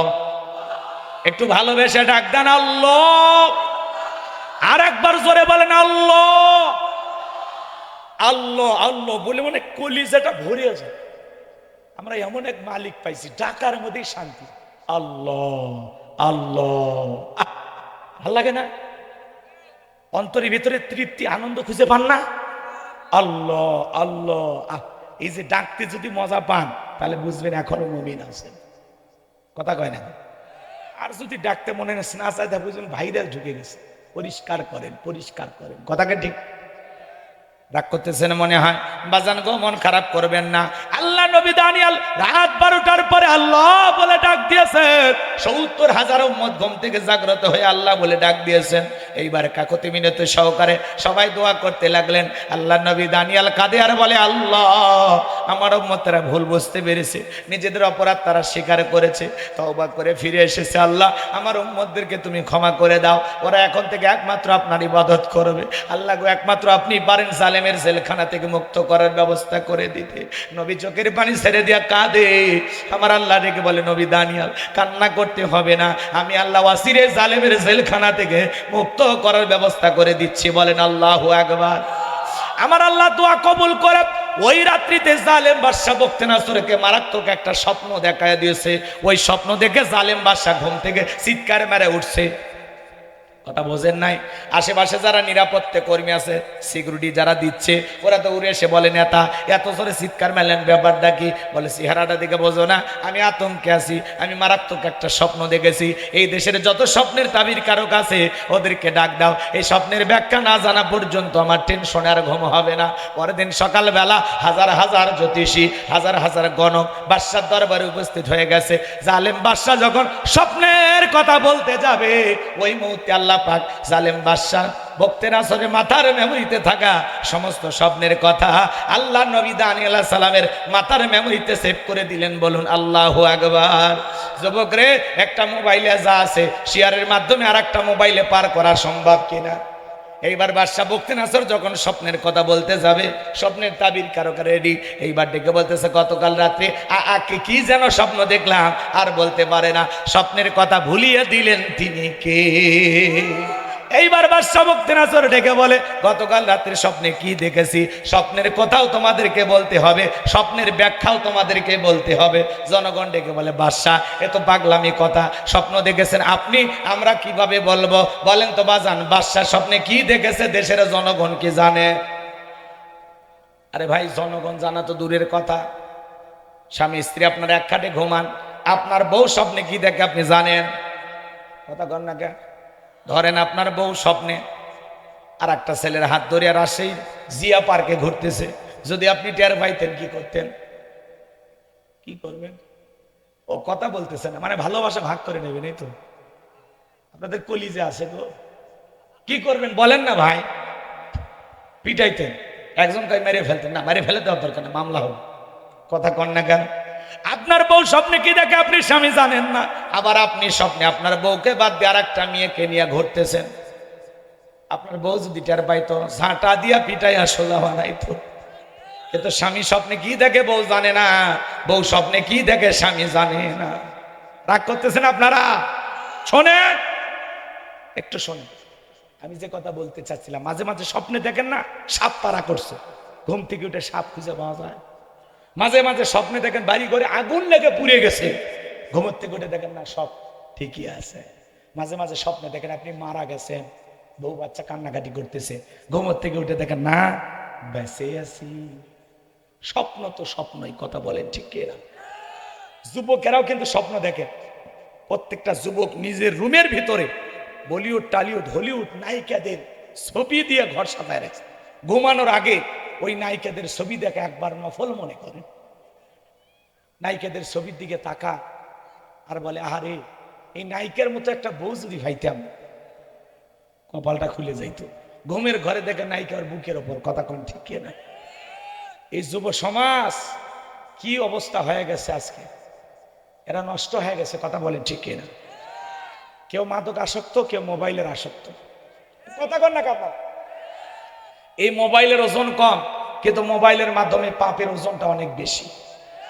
সারা রাত ইমো মেসেঞ্জারে সেটিং করে বান্ধবীর সাথে কথা বলে, হ্যালো জান খাইছো, ঘুমাইছো, কি করো? মেয়ে রাগ করে বলে আজকে ভাতই খাবো না। তখন বলে তুমি না খাইলে আমিও খাবো না। নিজের বাবা খাইছে কিনা খবর নেয় না, মা খাইছে কিনা খবর নেয় না, বান্ধবী না খাইলে ওই দুষ্ট যুবক খাবার খাইতে চায় না। এরকম হাইব্রিড যুবক আছে না? না, সারা রাত ইউটিউব ইন্টারনেট ঘাটাঘাটি করে, ইমো মেসেঞ্জারে সেটিং করে, ফজরের নামাজও পড়ে না। হে যুবক, এই ঘুম ভাঙলে সকাল, না ভাঙলে পরকাল, কথা বলে ঠিক না? কত যুবক ঘরের দরজা লাগায় দিয়ে মোবাইলে অশ্লীল ভিডিও দেখে, আছে না নাই? কথা কন না কেন? এই মোবাইল যুব সমাজকে নষ্ট করছে, কথা বলেন ঠিক কিনা? বলবো, আমি বলবো, রাগ করবেন না তো? দেশে মোবাইল আইছে, চিঠি বন্ধ হইয়াছে, দিওয়ানা বানাইছে, পোলা মাইয়ার মনের কথা ভাসে বাতাসে। বলবো?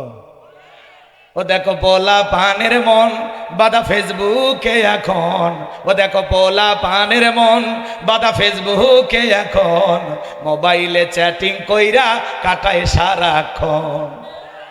এই মোবাইল পাইয়া দেখো মদনের মাইয়া, এই মোবাইল পাইয়া দেখো মদনের মাইয়া কি কাণ্ড ঘটাইছে, স্বামী সংসার রাইখা নাকি পালাইয়া গেছে। পরকীয়া প্রেম আছে না? না। 2 বাচ্চার মা পালিয়ে যায়, 4 বাচ্চার মা পালিয়ে যায়, কত বড় নির্লজ্জ বেহায়া এই নারী। সোনার দেশটা ধ্বংস করেছে এই পরকীয়া প্রেম। কথা কন না কেন? দেশে মোবাইল আইছে, চিঠি বন্ধ হইয়াছে, দিওয়ানা বানাইছে, পোলা মাইয়ার মনের কথা ভাসে বাতাসে। ও দেশে টিকটক আসিয়া সব গেল ভাসিয়া। টিকটক বোঝেন না? মহিলা নুডলস রান্না করতেছে, ওই সময় টিকটক করে। হ্যালো বন্ধুরা, কিভাবে নুডলস পাক করতে পারেন? চাপাত চামনে একটা লাগ আছে না? হাই রে টিকটক রে ভাই। দেশে টিকটক আসিয়া সব গেল ভাসিয়া, সিদ্দিক সোরা নায়ক হইছে আইডি খুলিয়া। এই মোবাইলে হাই কি জাদু আছে ভাই, পোলা পান বুঝাছে, পড়ালেখা তুইলা রাখছে সপ্তম আকাশে। অটো পারছে, দয়ার নেত্রী ছিল গো। কথা কয় না কেন? পড়াশোনা ছাড়াই পাস করাই দিচ্ছে। রাগ করছেন আপনারা? এই জন্য তো আজকে যুবকেরা নিশার বোতল নিয়ে ঘোরে, মাদকে আসক্ত। কথা বলেন? এই যুবক, নেশা দ্রব্য পান করা জায়েজ না হারাম? যারা শরাব পানকারী এরা জান্নাতে প্রবেশ করবে না। কথা বলে ঠিক এরা? এই জন্য খবরদার, মাদককে না বলুন, ইয়াবা, গাঁজা, ফেন্সিডিল, মদ, এগুলো কোনো কিছু স্পর্শ করা যাবে না। যারা মাদক সেবন করে সমাজের মানুষ এদেরকে টোকায় বলে। কোন ভদ্র ফ্যামিলির সন্তান মাদক স্পর্শ করতে পারে? আল্লাহ যুবকদের হেদায়েত দান করে।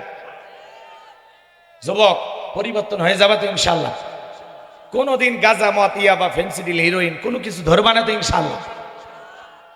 আল্লাহ বোঝার তৌফিক দান করুন। আর একটু জোরে বলেন আমিন। আমার ভাইয়েরা, স্বপ্ন তো স্বপ্নই, কথা বলেন ঠিক কিনা? জনগণ ডেকে বলে, বাদশা স্বপ্নে আপনি কি দেখেছেন আমাদেরকে বলেন, আমরা স্বপ্নের ব্যাখ্যা করে দেব।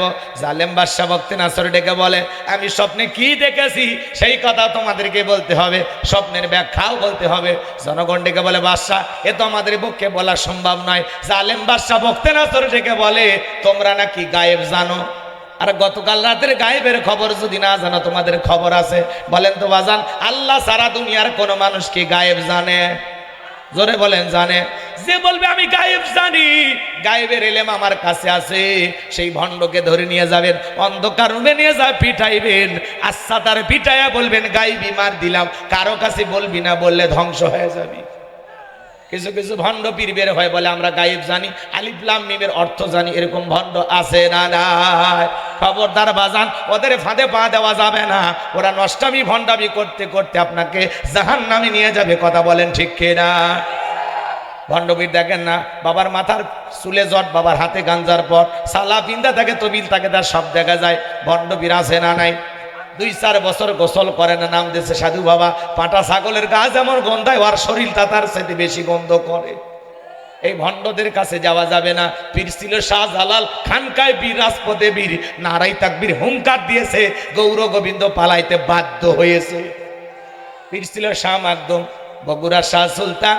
এই যে বড় বড় আল্লাহওয়ালাদের কারণে এই জমিন ইসলামের প্রচার প্রসার হয়েছে। আল্লাহওয়ালা খুবই ভালো জিনিস। ওয়াকুনু মা সাদিকিন, আল্লাহ বলে তোমরা সত্যবাদীদের সঙ্গী হও। যে পীরের পা থেকে মাথা পর্যন্ত নবীর সুন্নত দিয়ে ঢাকা, যার চেহারার দিকে তাকাইলে আল্লাহর কথা স্মরণ হয়, এমন আল্লাহওয়ালা যেখানে আমরা আছি। আর যারা নারী পুরুষ একত্রে হইয়া ডুগি তবলা বাজায় আর গান গায়, পানির ভিতর চললে বাতি, ঝড় বাতাসেও নেভে না, ল্যাংটা বাবার মুরিদ হইলে নামাজ রোজা লাগে না। যেই পীর সাহেব বলবে নামাজ রোজা লাগে না, ওইটা পীর না, টাটকা শয়তান। কথা কোনা, এই পৃথিবীর এমন কোন নবী রাসূল নাই যে নবী রাসূল সালাত আদায় করে না।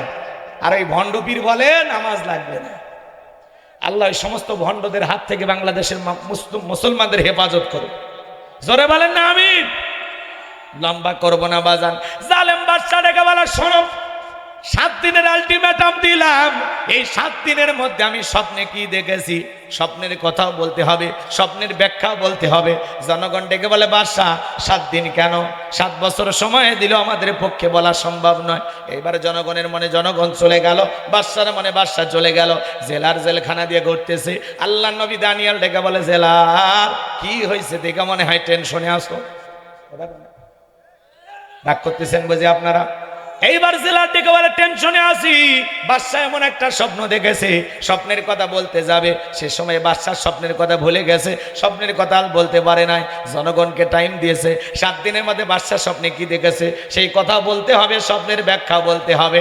আল্লাহ নবী দানিয়াল ডেকে বলে, জেলার তুমি তোমার বাদশার কানে খবর পৌঁছায় দাও, তোমার বাদশা স্বপ্নে কি দেখেছে সেইটাও আমার জানা আছে, এই স্বপ্নের ব্যাখ্যা কি দুইটাই আমি জানি। জোরে বলেন মারহাবা।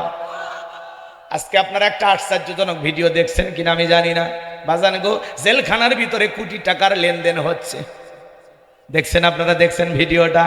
জেলখানার ভিতরে বাজান গো আমার আসামিদেরকে রুমের ভিতরে রাখা হয়, ওখানে গ্রিল থাকে, লোহার যে গ্রিল, এই গ্রিলের ফাঁক দিয়া একজন টাকা গনে দিচ্ছে, আর একজন নিচ্ছে।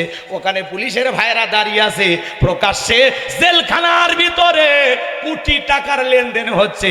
কিসের টাকা, কার টাকা, কিসের টাকা, কোথা থেকে আসলো, আসামিরা এত টাকা কোথায় পাইলো? এই ভিডিওটা সোশ্যাল মিডিয়াতে ভাইরাল হয়েছে। রহস্যটা কি জাতির সামনে জানানোর দরকার আছে না? না, এমনও জেলখানার গল্প শোনা যায়, টাকা দিলে নাকি জেলখানার ভিতরেও নেশাদ্রব্য পাওয়া যায়। দেখলেন না, এর আগে জেলখানায় একটা মহিলার সাথে গল্প পর্যন্ত করতেছিল। আজকে জেলখানার ভিতরে টাকা লেনদেন হচ্ছে। কিসের টাকা? এরা এত টাকা পাইলো কোথায়? এরা কারা?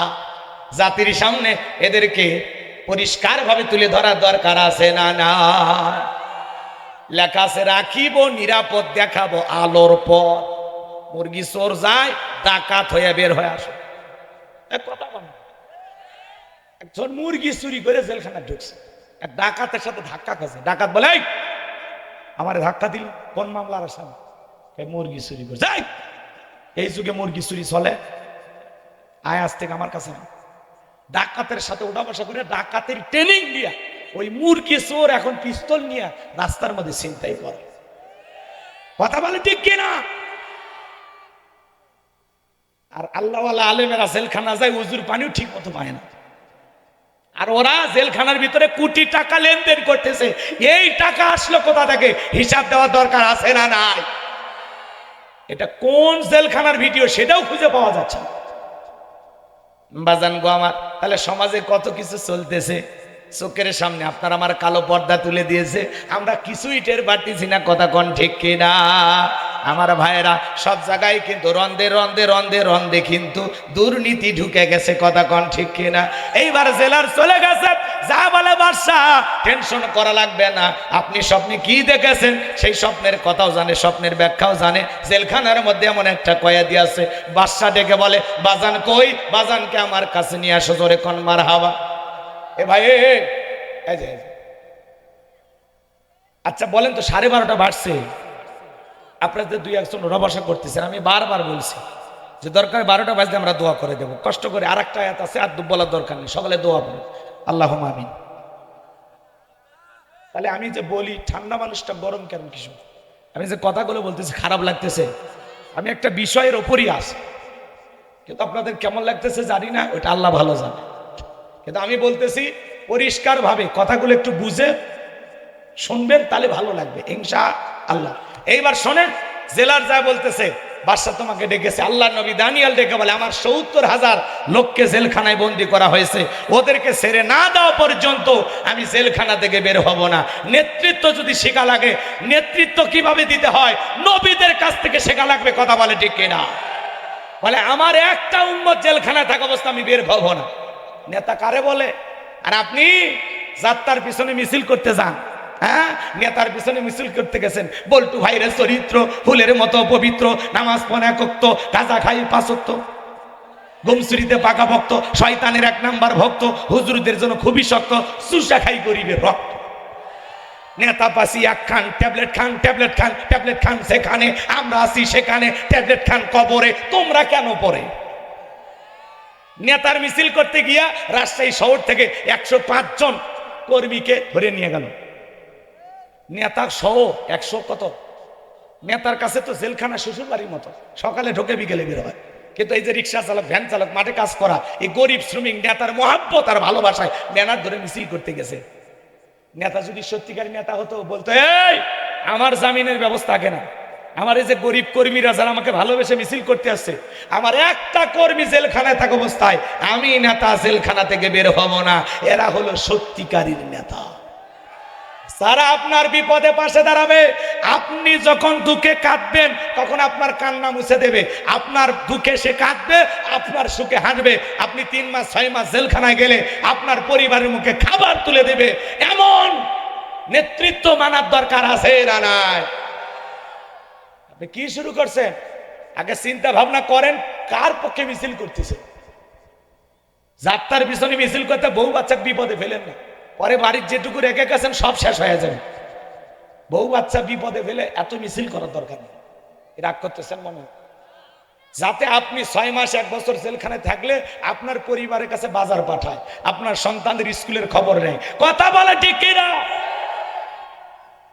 আর যারা আপনাকে রেখে ভাগিয়ে যায়, পালিয়ে যায়, খবরদার।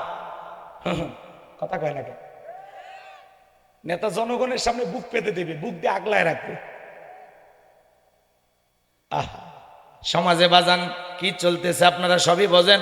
আমরা চাইছিলাম পদত্যাগ, আল্লাহ বলে খালি পদত্যাগে হবে না, আমি আল্লাহ ওদেরকে দেশ ত্যাগ করতে বাধ্য করব। কথা বলেন ঠিক কিনা? এই জন্য আল্লাহর ধরা বড় কঠিন। ইন্না বাতাসা রাব্বিকা লাশাদীদ, আল্লাহর পাকড়াও বড় কঠিন। আল্লাহ ধরে না, আল্লাহ যখন ধরবে বাপ ডাকারও টাইম দেবে না। কথা বলেন ঠিক কিনা? আল্লাহর নবী দানিয়েলের কথা শোনার পরে জেলার যায় বলে, বাদশাহ যে আপনার স্বপ্নের কথা জানে, স্বপ্নের ব্যাখ্যা জানে, তার একটা শর্ত আছে, তার নাকি 70,000 লোককে জেলখানা থেকে ছেড়ে দেওয়া লাগবে।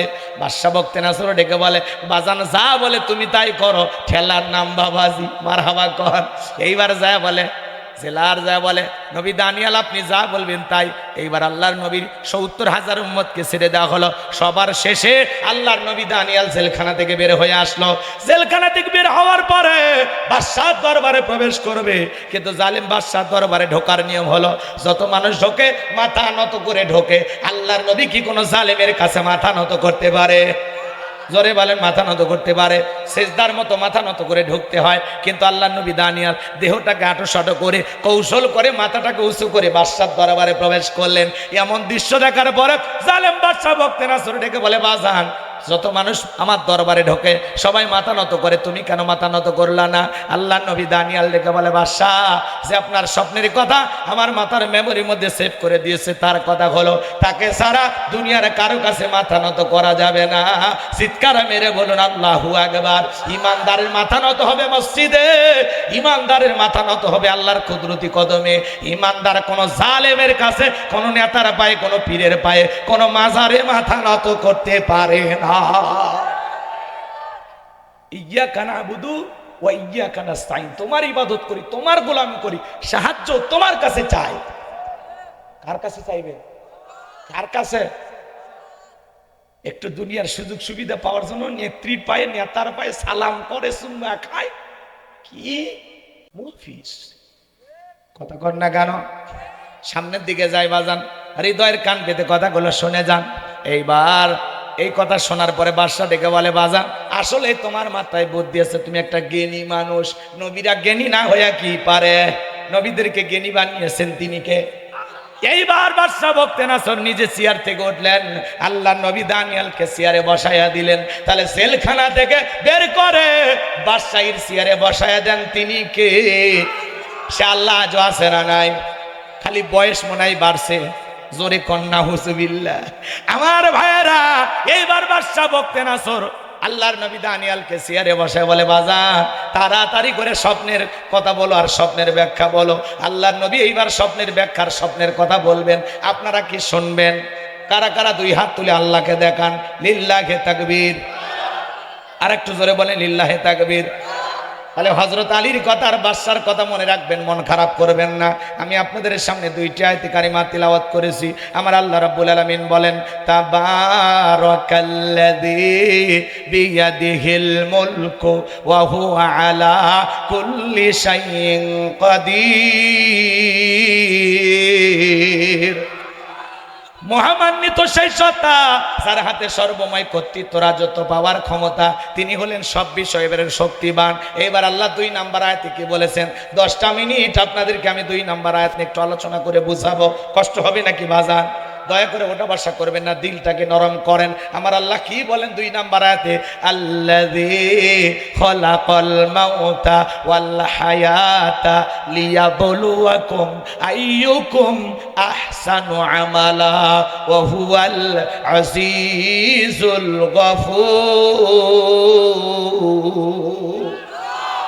আল্লাহ তাআলা বলেন, আল্লাযী খলাকাল মাউতা ওয়াল হায়াতা, যিনি সৃষ্টি করেছেন মৃত্যু আর জীবন। এই পৃথিবীর জমিনে যত ক্ষমতাধরক নেতা হোক, কোন মৃতকে জীবিত করার ক্ষমতা কারো আছে? এই ক্ষমতা কার হাতে?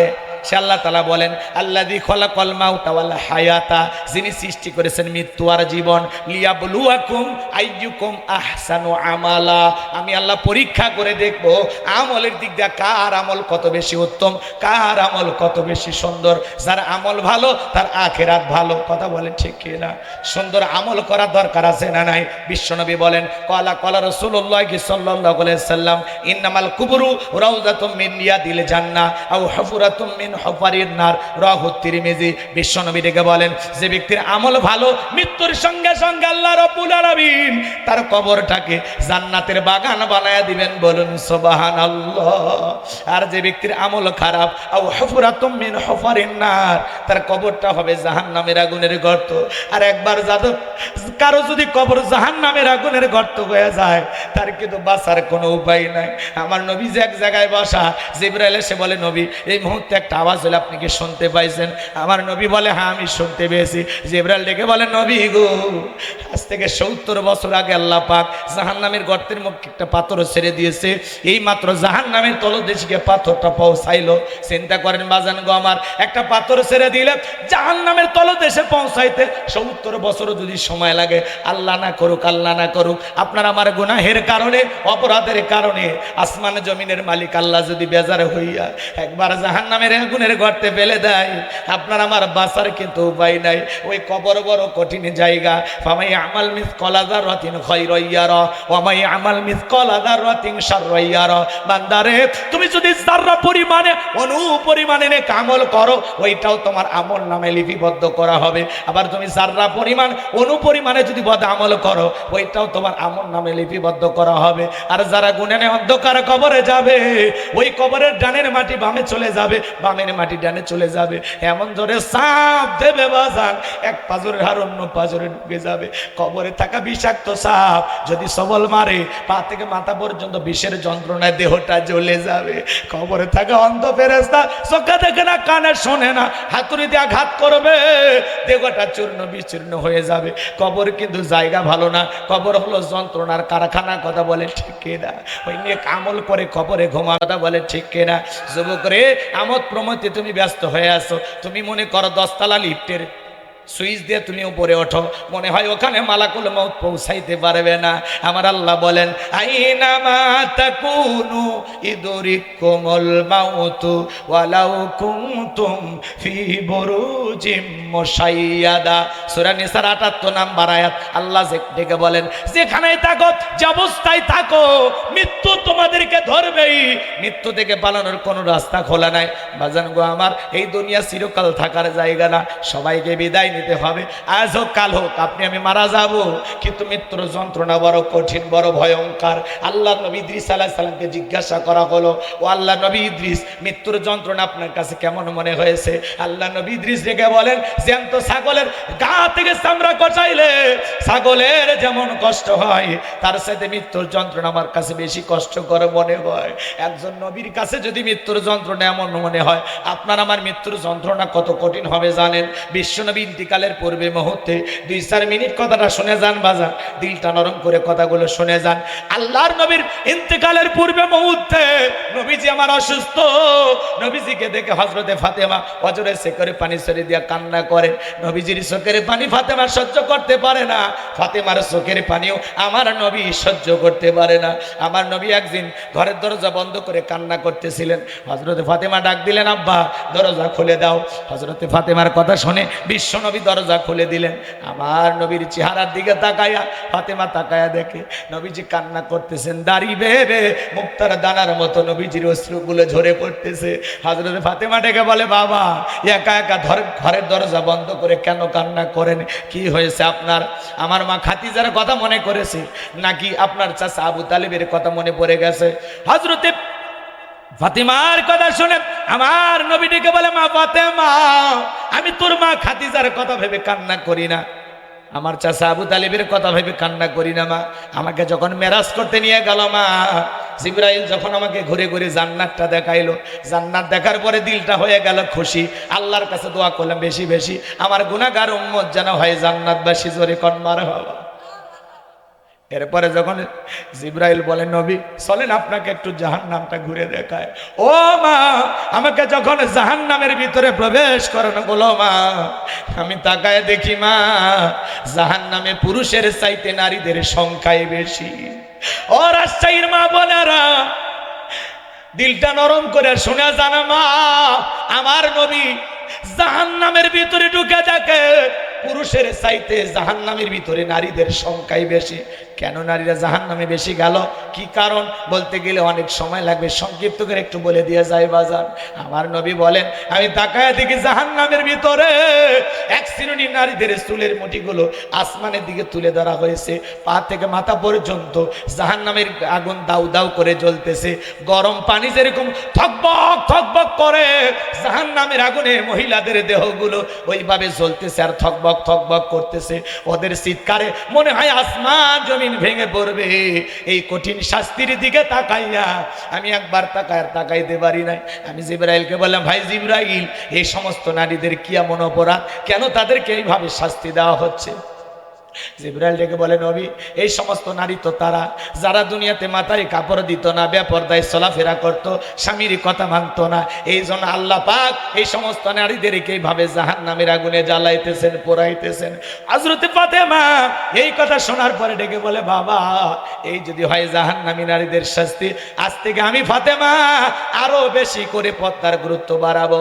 ও রাজশাহীর মা বোনেরা, জাহান্নামী নারীদের শাস্তির কথা শুনে হযরতে ফাতেমা পর্দার গুরুত্ব বাড়াইতে চাইল। মা জান্নাতের সর্দারনি ফাতেমা যদি পর্দার গুরুত্ব বাড়াইতে চাই, মা আপনারা তো ফাতেমা খাদিজা আয়েশার উত্তরসূরি, মা আপনাদেরকে অবশ্যই পর্দা করতে হবে। আল্লাহ তাআলার এটা ফরজ বিধান। আল্লাহ বলেন, ওয়াকরনা ফি বুয়ুতিকুন্না ওয়ালা তাবাররাজনা তাবাররুজাল জাহিলিয়াতিল উলা, নারীরা তোমরা ঘরের ভিতর অবস্থান করো, খবরদার জাহিলিয়াতের যুগের মেয়েদের মতো নোংরা অশ্লীল পোশাক পরে নিজের দেহকে প্রদর্শন করো না। নারীরা যদি প্রয়োজনের খাতিরে বাইরে যায়, অবশ্যই বোরকা পরে বাইরে যাবে। একটা নারী যদি ঢিলা ঢালা বোরকা পরে হাত মোজা পা মোজা লাগাইয়া রাস্তাতে হেঁটে যায়, মনের অজান্তে শ্রদ্ধা সম্মানে মাথাটা নত হয়ে আসে। আর যারা উল্টা পাল্টা বিউটি পার্লারের সাজ দিয়া রং ঢং করে দেহটাকে প্রদর্শন করার জন্য বাহিরে বের হয়ে যায়, দুষ্ট লোকের নজর তাদের দিকে পড়ে। কথা বলেন ঠিক কিনা? কোন সম্ভ্রান্ত ভদ্র ফ্যামিলির মেয়ে বোরকা ছাড়া বাহিরে যেতে পারে না। পর্দা হলো নারীর সিকিউরিটি দেবে, পর্দা নারীর অহংকার। পর্দাশীল নারীর ওপরে আল্লাহ রহমত নাজিল হয়। যে নারী বোরকা পরে, পর্দা করে, কোরআন পরে, নামাজ পড়ে, তার পেট থেকে নামাজি সন্তান দুনিয়াতে আসে। আর যারা দেহটাকে প্রদর্শন করে রাস্তাঘাটে ঘুরে বেড়ায়, হঠাৎ করে গর্ভবতী হয়ে যায়, সন্তান ডেলিভারি করে, মা যেমন হয়েছে সন্তানটাও তেমনি বেনামাজি হয়। ক্ষেত ভালো তো ফসল ভালো, মা ভালো তো সন্তান ভালো। আমাকে একটা শিক্ষিত মা দাও, আমি একটা শিক্ষিত জাতি উপহার দেব। আপনার বউ যদি সারাদিন সন্তান পেটে নিয়া স্টার জলসা জি বাংলা দেখে, সন্তান পেটর থেকে পইরা হওয়া বাচ্চাও মোবাইলে কার্টুন দেখবে। 6 মাস বয়স বাচ্চা, স্বামী কাছে আসলে বলে তুমি তো জানো না তোমার মেয়ে মোবাইল ছাড়তেই চায় না। কয় মাস বয়স? মাঝে নাটকি, আর পেট থেকে নাটকি জন্ম হয়েছে। কতবার একটা বেয়াদব মা, কথা বলে হওয়া বাচ্চার সামনে মোবাইল দেয়, বাচ্চা কান্নাকাটি করলে কি দেয়, এই যে দেখো, এই যে মোটু এখন সিঙ্গারা খাচ্ছে, শক্তি হবে, কথা কয় না। এটা হলো মায়ের স্বভাব। আর আগেকার মা বোনেরা বাচ্চা কান্নাকাটি করলে গজল শোনাইতো, নবী মর পরশমণি, নবী মর সোনার খনি, নবী নাম জপে যেজন সেই তো দো জাহানের ধনী, নবী মর পরশমণি, কথা কয় না। আগেকার মা বোনেরা চাঁদ তারা দেখে ভুলেইতো, আর এখনকার মা বোনেরা বাচ্চা কান্দিলে কান্দরে কান্দরে যে মোবাইল, ওই মোবাইল দিয়েই বাচ্চাকে নষ্ট করে। আর বাইরে যায় আবার গল্প করে, ভাবি জানেন না আমার ছেলে মেয়ে সেই দুষ্ট, মোবাইল ছাড়া কিছুই বোঝেন, ছেলে মেয়ে দুষ্ট না তুমি দুষ্ট।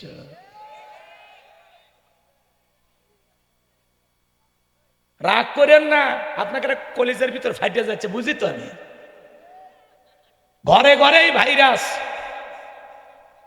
2 বছরের বাচ্চা মোবাইল, 80 বছরের দাদার মোবাইল, বাপের মোবাইল, মায়ের মোবাইল, এক খাটো 6 জন বসে 6টা মোবাইল নিয়ে সবাই ব্যস্ত, পরিবারটা মোবাইল পরিবার। মাঝে মাঝে আমি মোবাইলে যে টিপি করি, আমার ম্যাডাম রাগ করে বলে, এই যে সারাদিন সফরে বাইরে থাকেন, এখন একটু 2টা কথা বলবো, আর আপনি মোবাইলে পড়ে আসেন, থাকেন মোবাইল। উনিও রাগ করেন, এই মোবাইলে আসার তো আছে না না, মোবাইল যুব সমাজকে নষ্ট করে দিছে। ওই জন্য একটু 2-1টা কথা বলি, অনেকে রাগ করেন আপনারা না বাজান গো। মা বোনেরা যারা বসে আছেন, মা আপনাদের পায়ে হাত অনুরোধ করে বলে যায়, মা খবরদার সন্তানের কাছে আপনারা টাচ মোবাইল দিবেন না। কথা বল না কেন? বাচ্চার কান্না টাচ মোবাইল দেখায় বন্ধ করবেন না, এই সন্তানেরা কিন্তু ভবিষ্যতে আর ভালো বানাইতে পারবেন না। এই মোবাইলে আসক্ত বাচ্চাদের অনেক সমস্যা হয়, কথা বলেন ঠিক কিনা? ওরা ফ্রি ফায়ার পাবজি দেখে আজে বাজে মোবাইল টিপি করে বিভিন্ন গেমস খেলে পাগল হয়ে যায়, কথা কন ঠিক কিনা? এখন আবার অনলাইনে জুয়ার ব্যবসা নামে গেছে, জুয়া খেলতে যা সন্তানেরা বিপদগামী হয়। এই জন্য সন্তানকে মানুষের মতো মানুষ বানাইতে হলে সন্তানের প্রাপ্ত বয়স হওয়ার আগ পর্যন্ত টাচ মোবাইল ওদের হাতে দেওয়া যাবে না। মা বোনের যারা আলোচনা শুনতেছেন, মা 4টা আমলে আপনাদের জন্য 8টা জান্নাতের দরজা খোলা। 1 নাম্বার 5 ওয়াক্ত সালাত, 2 নাম্বার হলো রমজান মাসের রোজা, 3 নাম্বার হলো স্বামীর খেদমত, 4 নাম্বার হলো ফরজ পর্দা। মা বোনের নামাজ পড়ে না, কথা কন না কেন? ঠিক মতো কিন্তু নামাজ মা বোনেরা পড়তে চায় না। জহর পরে আসরের সময়, আসর পরে মাগরিবের সময়, আবার মাগরিবের সময় হাঁসের বাচ্চা গরু ছাগল তুলবের যায়, আর মাগরিবের কথা মনে থাকে না, আর এশার সময় সিরিয়ালে নেশায় পাগল হয়ে যায়। মা বোনেরা ঠিক মতো নামাজ পড়তে চায় না, কথা কোন ঠিক কিনা? সন্তান একটু পেশাব করে দিছে, ওই অজুহাতে 3 মাস নামাজ নাই। বাচ্চাকে বড় হোক করে, বাবা কি মুফতি সাহেব, সন্তানের বয়স 1-1.5 বছর, তা বলে আর নামাজ পড়া লাগবে না, আরো বড় হলে ঠিক আছে। সন্তান যেদিন বিয়ে করবি ওই দিন থেকে নামাজ ধরিস, পাগলি আছে না নাই? মা বোনের নামাজ ঠিক মতো পড়তে চাই না, অলসতা সব চাইতে মা বোনদের নামাজের ভিতরে বেশি। আবার এই স্বভাব এখন পুরুষদের ভিতরে ঢুকছে। দুনিয়ার এত কাজ করতে পারি, 2 মনের বস্তাও বইতে পারি, দেহে অনেক শক্তি, চায়ের কাপে 3 ঘন্টা গল্প করতে পারি, বন্ধুর সাথে আড্ডা দিতে পারি, কিন্তু মসজিদে যা 10 মিনিট থাকার ধৈর্য নাই। মসজিদে ঢোকার ঘিন্নির মতো বাইরে আসে, মানে মসজিদের ভিতরে মানে শয়তান ধাক্কা মেরে বাই করে দিছে, কথা কন না কথা। 2 মিনিট 2 রাকাত, 4 মিনিটে 4 রাকাত, নামাজি না মনে হয় 4G 5G গতি ফেল আছে না মাজা ভাই, একটু পরিবর্তন হয়ে যায়। মা বোনেরা 5 ওয়াক্ত সালাত আদায় করবেন। 2 নাম্বার রোজা, মা বোনেরা কিন্তু রোজার বেলায় শক্ত, মাঝে মাঝে রাগ করে 3 দিন ভাত খায় না আপনার সাথে, দেখেন না অভিমান করে। যদি বলো ময়নার মা যা হচ্ছে তুমি আসো ভাত খাও, খাও তুমি তোমার দরিয়া ভরাও, আমি ভাত খাবো না, নিয়ত করছি, আমাকে তালাক দে। আমি যেরকম বাপের বাড়ি ছিলাম ওইরকম পাঠায় আছে, নাটক জানে জানে, সেই নাটক। 2-3টা বাচ্চার মা হয়ে গেছে, তাও মাঝে মাঝে রাগ করে বলে আমাকে তালাক দে। কেরে পাগলি, তালাক দিলে যাবো কুটি? আর যে ক্যাসেট গুলো হচ্ছে এগুলো কোনো কোম্পানি চলবি? কথা কর না কেন? রাগ করতেছেন আপনারা? বোঝেন, মাথা গরম করে এগুলো বল। কিন্তু মনে রাখবেন, কোন স্ত্রী যদি তার স্বামীর কাছে তালাক চায়, ডিভোর্স চায়, তার স্বামীর স্ত্রীকে ডিভোর্স দিয়ে দেওয়া লাগে। এই জন্য আর কিছু চাইলে ওইটা চাই না। বলেন যে আমি 40 দিন তোমার সাথে ঘুমাবো না, আমি আমার বাপের কাছে যাব, বাপ বাড়ি যা, বাবার বাড়িতে যা থাকেন। কথা কয় না কা? বাবার বাড়িতে রাগ করে যা থাকেন, তাও তালাক চাই না। ঠিক আছে তো? তাহলে মাঝে মাঝে 3-4 দিন না খায়া থাকে। এই জন্য ইমাম সাহেবকে বলে, হুজুর এই মাসে নফল রোজা আছে নাকি? ওরা রোজার বেলায় শক্ত, আর 3 দিনকে 7 দিন না খায়া থাক, অন্তত 7 কেজি চাউল বেঁচে গেল। আর স্বামীর খেদমত, 3 নাম্বার, স্বামীর খেদমত করতে চায় না। এরা সাহেবের খেদমত করে, দেবরের খেদমত করে, দুলা ভাইয়ের খেদমত করে। পাড়া প্রতিবেশী পুরুষের সাথে দেখা হলে, ভাই কেমন আছেন? ভাই আপনি ভালো আছেন? আমাদের বাড়ির দরজার কথা ভুলেই গেছেন, একটু আসবেন, আমি কিন্তু খুব ভালো চা বানাইতে পারি। কথা কয় না? নিজের স্বামীর সামনে কি মেজাজ! স্বামী যদি বলে উমুকের মা, আমি গোসলখানে লঙ্গিটা ভুলে রাখে আসছি রে, আমার লঙ্গিটা দাও। চাকরিনী পাশে, দাসী পাশে, সারাদিন সংসারে এত খাটাখাটনি, ছেলে মেয়ে দেখা, আবার গোসল করবে গেছে লঙ্গি ছাড়িয়া, মনে হয় আমি দাসী বান্দি। আপনি লঙ্গি ছাড়া কি যে ভুল করছেন! আর আল্লাহ রসুল বাড়িতে আসছে, আম্মা জান আয়েশাকে বলে, আয়েশা আমার একটু গোসল বানায় দাও। রসুলের প্রত্যেকটা স্ত্রী রসুলকে গোসল করায় দিতেন। সুবহানাল্লাহ। পাগলিগের সাথে আমাকে এমনি বনে না, আর ভালোবাসা কি বোঝে? কথা কয় না কেন?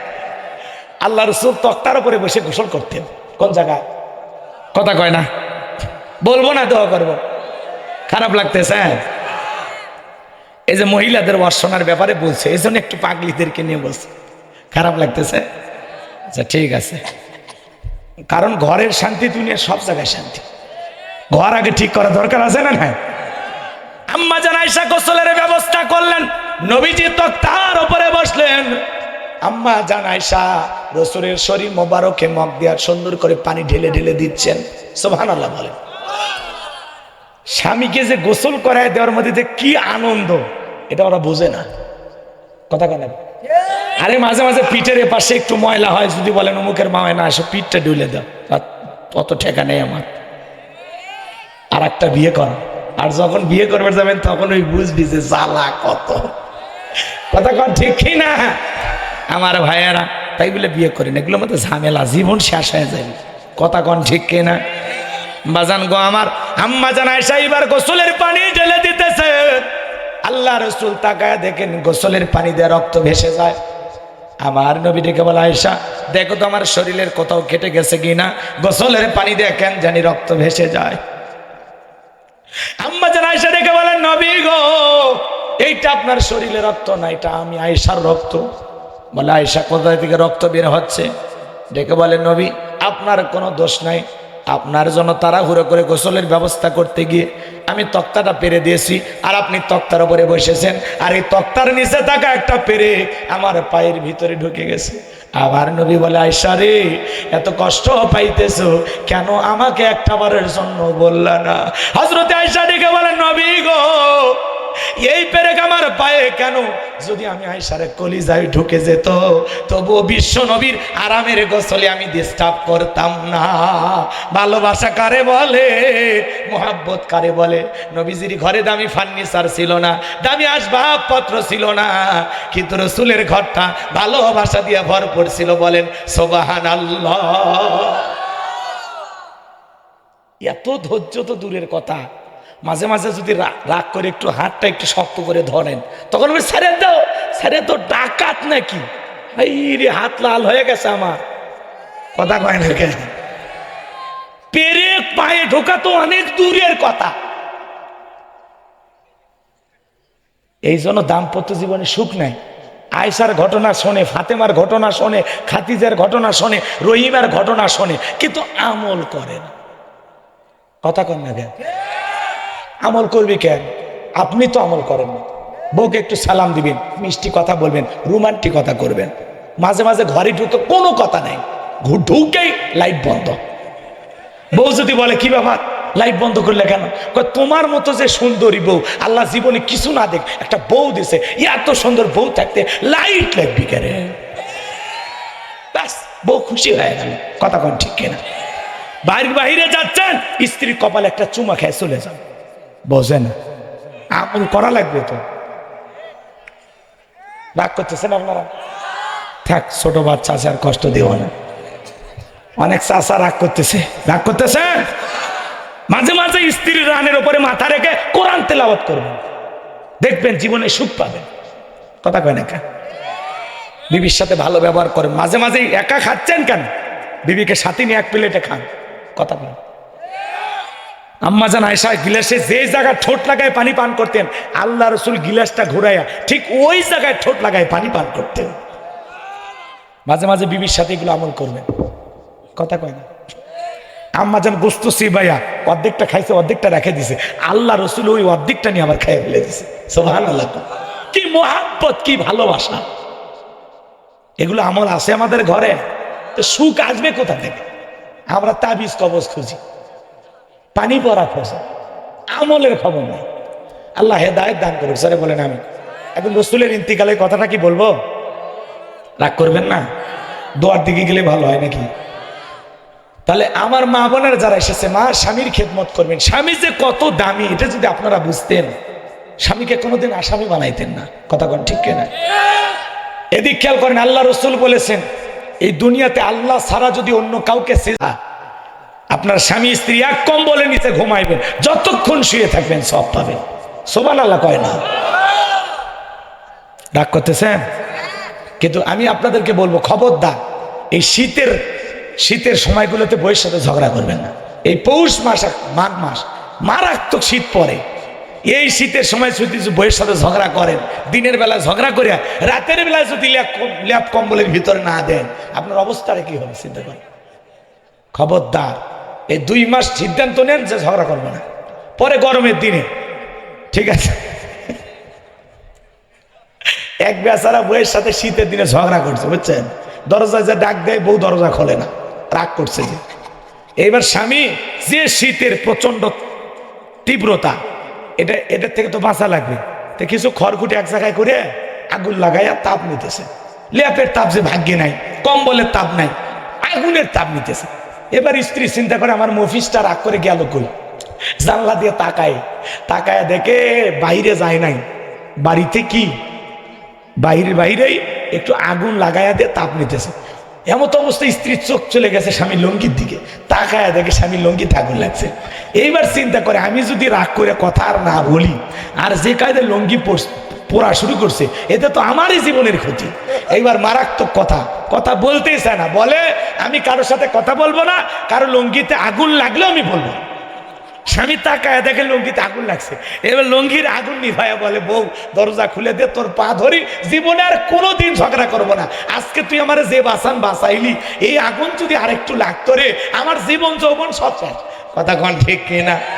আমার ভাড়া এই জন্য খবরদার শীতের মৌসুমে বউয়ের সাথে ঝগড়া করবেন না। ফাতেমার চোখের পানি মনে আছে না নাই? নবী ডেকে বলে, মা ফাতেমা, তোর চোখের পানি আমি সহ্য করতে পারি না রে মা, আয় আয় তোর কানটা আমার মুখের কাছে লাগায় দে।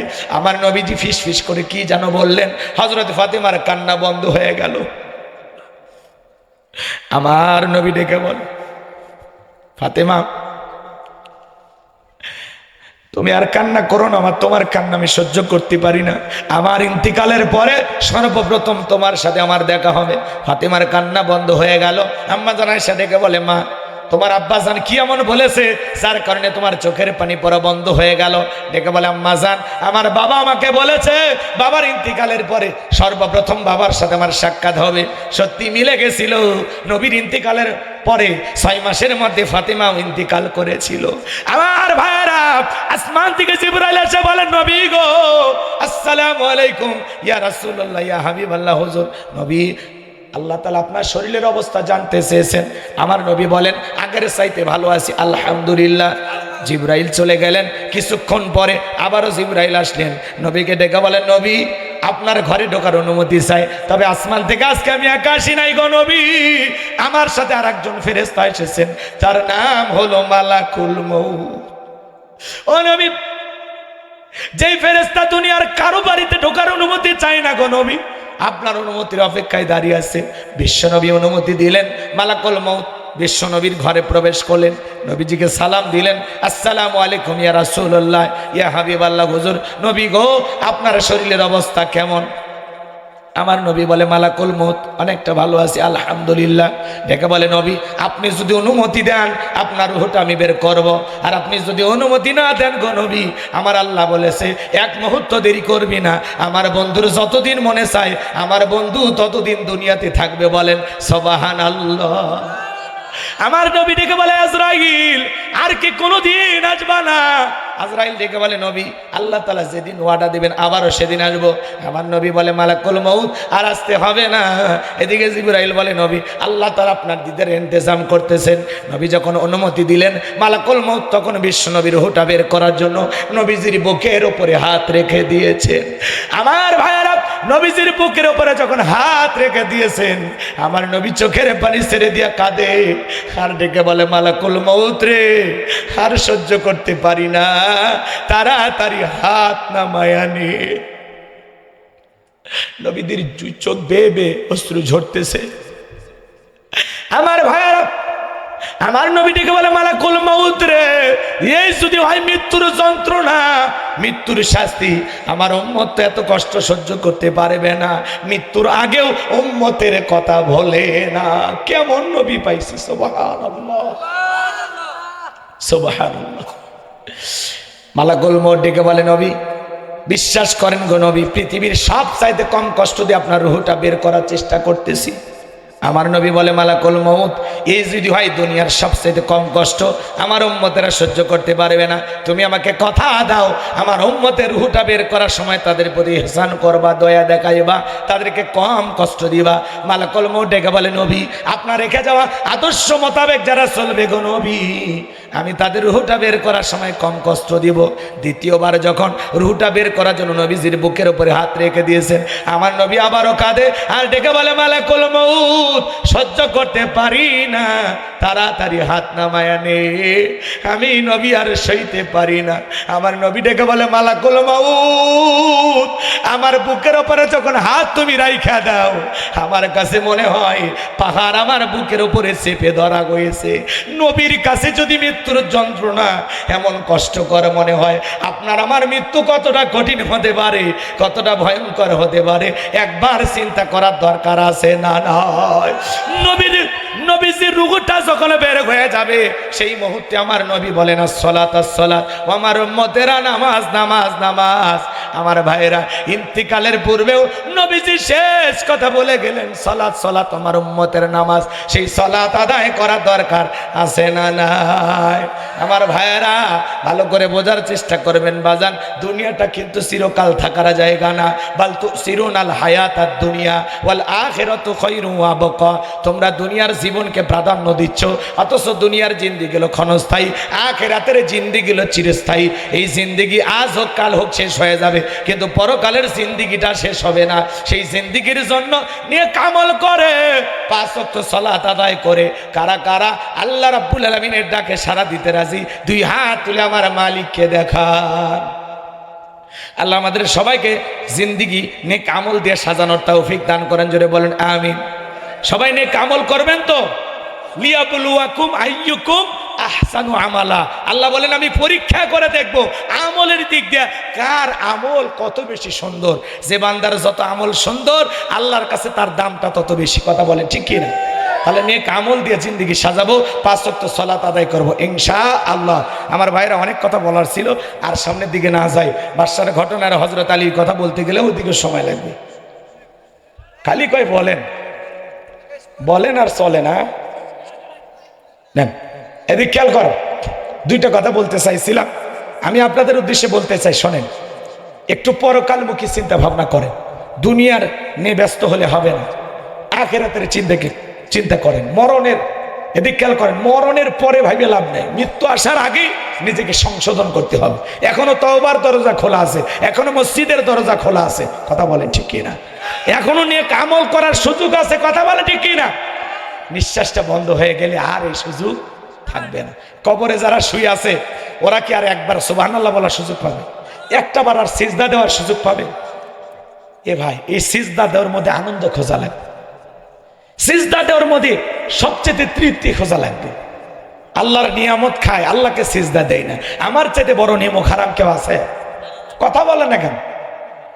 আমি তো আসছি দুনিয়াতে আল্লাহর গোলামি করার জন্য। আমি আমার রবের গোলাম। গোলামের সব চাওয়া পাওয়া পূরণ হবে জান্নাতে, কথা বলে না কেন? এই দুনিয়ার জীবনে আমার কোনো চাওয়া পাওয়া নাই। আল্লাহ বলেছে এটা হারাম, এটা আমি বর্জন করব, এটা হালাল, এটা গ্রহণ করব, কথা বলে ঠিক কিনা?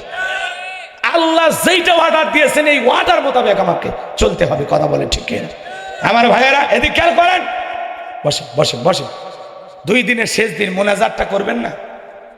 আর শোনেন, আপনাদের দোষ দিয়ে কোনো লাভ নেই। প্রত্যেকটা মাহফিল যদি 12টার মধ্যে শেষ হয়, মাহফিলে কোনো সমস্যা হবে না। যখনই 12টা পার হয়ে যায়, মানুষের কর্মব্যস্ততা আছে, ফজরের সালাত আছে, কথা কয় না? যারা বেনামাজি এরা কয় হুজুর ওয়াজ ফজর পর্যন্ত চলবি, কিন্তু নামাজ পড়বো না, আছে না ভাই? কিন্তু যারা নামাজ পড়ে এদের টেনশন থাকে, আমি যাব 2-3 ঘন্টা ঘুমাবো, আবার ফজরে উঠবো, একটা চিন্তা থাকে না ভাই? যাই হোক, 2টা ঘটনা বলা সম্ভব নয়, আলিরটা 1 মিনিটে বলে দিয়ে যায়, বলবো? এবার হযরত আলী কি বলছে? এই খালি দাগটা পার হয় দেখ, আয় আয়।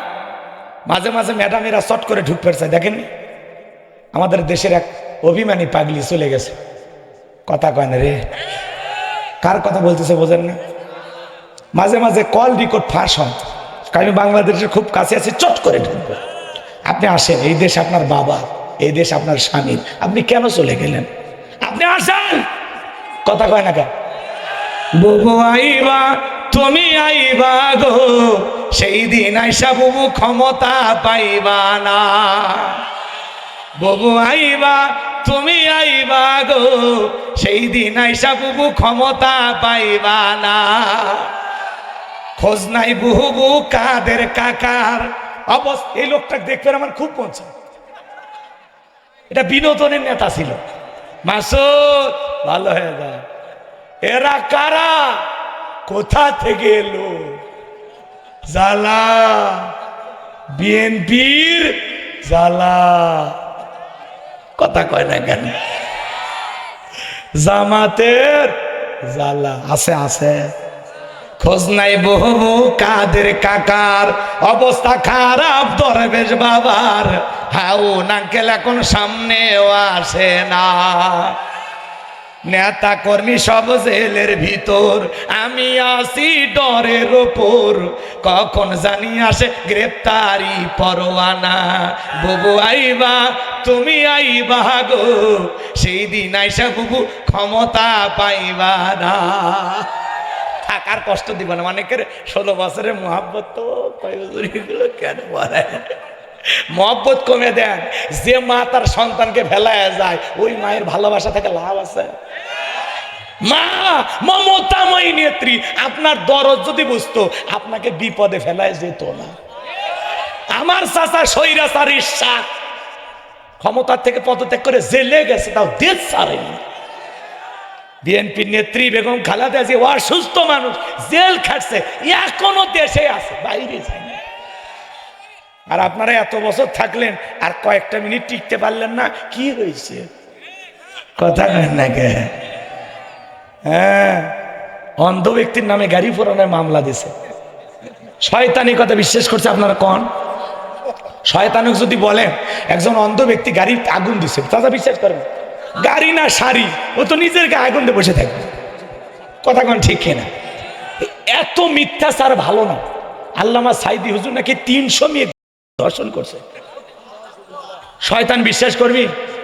যে মেয়েকে সাক্ষী হিসেবে টাকা দিয়া আদালতে তোলা হলো, এদিক খেয়াল করেন, চলে গেছে তো হুজুর, চলে যায়নি, কিন্তু তারে কত ভাবে ফাঁসানো হয়েছে শোনে।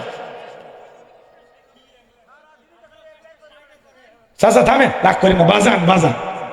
আল্লামা সাইদি হুজুরের বিরুদ্ধে যে মহিলাকে, এদিক খেয়াল করেন, কাঠ করে দাঁড় করে বলা হচ্ছে এই হুজুর দর্শন করছে, বলে হ্যাঁ সত্যি তো, বলে হ্যাঁ। তোমার জন্ম কয় ৭৫, জন্ম ৭৫, ৭১ সালে দর্শন। তাহলে বলেন তো সত্য না মিথ্যা? এই হলো অবস্থা। হিন্দু মানুষ শুকরঞ্জন বালি বলে না সাইদি হুজুরে কোনো অপরাধ নাই, 2 বারের এমপি ছিল, মায়ের কোলে শিশু যেমন ছিল আমরা তেমনি ছিলাম। আমিরে জামাত ডক্টর শফিকুর রহমান আলেমদের একটা সম্মেলনে বক্তৃতা দিতে গিয়ে বললেন, সাইদি হুজুর জেলখানায় আমাকে ধরে কান্না করতেন আর বলতেন, আল্লাহ যদি আমাকে একবার জেলখানা থেকে বের করে দেয়, আমার 2টা স্বপ্ন, আমি আল্লাহর কাছে একটা বারের জন্য চাই, আমি যেন একবার তাফসিরুল কোরআন মাহফিলে, তাফসিরের ময়দানে গিয়ে কোরআনের একটি আয়াতের আলোচনা আমি যেন আমার দেশের জনগণকে শোনাইতে পারি। এই ময়দানটাকে তিনি কতটা মহাব্বত করতেন। আর বলতেন, আমার 2 নাম্বার আশা, আল্লাহ যদি আমাকে জেলখানা থেকে বের করে, আমি যেন মাথা নত করে আল্লাহর ঘরে গিয়ে আল্লাহকে সিজদা দিয়ে শুকরিয়া আদায় করতে পারি। কিন্তু আল্লাহর প্রিয় বান্দাদের সব চাওয়া তো দুনিয়াতে পূরণ হয় না। আল্লাহ কিছু কিছু স্পেশাল ভাবে রিজার্ভে রাখেন। আল্লাহ এর চাইতেও উত্তম প্রতিদান কোরআনের পাখি আল্লামা সাইদি হুজুরকে দেবে। কথা বলে ঠিক কিনা? কি ছিল অপরাধ? 13টা বছর কোরআন শুনতে দাওনি মানুষকে। কথা বলেন ঠিক কিনা? যে মানুষটা হাসি দিল সেই মানুষটা এইভাবে চলে যাবে, এটা তো আমরা বিশ্বাস করতে পারি না। নিঃসন্দেহে ষড়যন্ত্র করে বিদায় করা হয়েছে। নিজে হাসলেন আর আমাদেরকে কাঁদিয়ে গেলেন। নিজের মা বাবা মারা গেলেও মানুষ এতটা কান্না করে না, যার লাশটা ধরে মানুষ চুমা খায়। এখনো হাজার হাজার মানুষ কবর জিয়ারত করতে যায়। আল্লামা সাইদি হুজুর যদি পীরের ব্যবসা করতেন, বাংলাদেশের সবচেয়ে বড় পীর হইতেন। জেলখানায় তাকে অনেক অফার দেওয়া হয়েছে, আপনি একবার শুধু বলেন ওই দল করবেন না, আমাদের পক্ষে কাজ করবেন, আপনাকে ছেড়ে দেবো আমরা। বলে না, মুমিন ইমানদার মাথা বিক্রি করে না। কথা বলেন ঠিক কিনা? গাড়ি বাড়ির টাকা পয়সার স্বপ্ন। যে মানুষটা প্রত্যেকটা মুনাজাতে বলতেন, আল্লাহ আমাকে শহীদ হিসাবে কবুল করো, আল্লাহ সত্যি তাকে শহীদ হিসাবে কবুল করছেন। কথা বল ঠিক কিনা? এই জন্য দেখেন না, একটা মানুষ মরার পরে তাকে নিয়ে ছন্দ, তাকে নিয়ে গজল, তাকে নিয়ে গান আছে। কত নেতা বিদায়, হ্যাঁ, কুত্তে যায় কবরে পেশাব করে। নেতার সামসাও নেই, নেতার পরিবারের লোক হাসেন কে? কথা ঠিক না? আর ইমানদাররা মারা যায়, কবর একটা পাতা ভরতে দেয় না, মানুষ পরিষ্কার করে রাখে। কথা কোন ঠিক কিনা? এই জন্য বাজান, এমন জীবন করিও গঠন, মরিলে হাসিবে তুমি কাঁদিবে ভবন। কত নেতা নেতির মারা যায়, মানুষ বলে আলহামদুলিল্লাহ শয়তানের বিদায় হয়েছে। ওপরে যায়া ফেরেশতাদের সাথে ক্রিকেট খেলো। কথা কয় না? আর কত আল্লাহওয়ালা ইমানদার নেককার আল্লাহর প্রিয় গোলামেরা মারা যায়, মানুষ কাঁদে কাঁদে কাঁদে, আর ওরা মরে ইন্না লিল্লাহ পড়ে না। কথা কন ঠিক কি না? হযরত আলী ডেকে বলে, এই আমর, তোমার যদি সাহস থাকে দাগটা পার হয়ে দেখাও। এইবার হযরত আলীর কথা শুনে 1 পা সামনে আসে, 3 পা পিছনে যায়। এমত অবস্থায় হযরত আলী তাকায় দেখে আমরের কাঁধে থাকা তরবারি আল্লাহ কাঠের তক্তা বানাইছে। শক্তি কমলো না বাড়লো?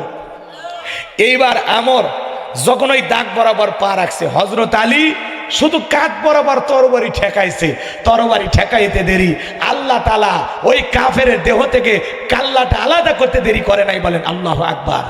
এই জন্য আমার আল্লাহ ডেকে বলে, আমার নাম আল্লাহ, যারা দিতে চাই আমি এবং আমার রসুলের সাথে পাল্লা, আমি রাখবো না সে সমস্ত জালেমদের ঘাড়ে কাল্লা। চিৎকারে মেরে বলেন সুবহানাল্লাহ। আল্লাহর সাথে পাল্লা দিয়ে কোনো জালেম টিকতে পারে নাই। নমরুদ ফিরাউনের যেমন বিদায় হয়েছে, আজও যারা মুসলমানের রক্ত নিয়ে খেলা করে, ওই জালেমদের পরিণতি নমরুদ ফিরাউনের চাইতে ভয়ঙ্কর হবে। কথা বলে ঠিক কিনা?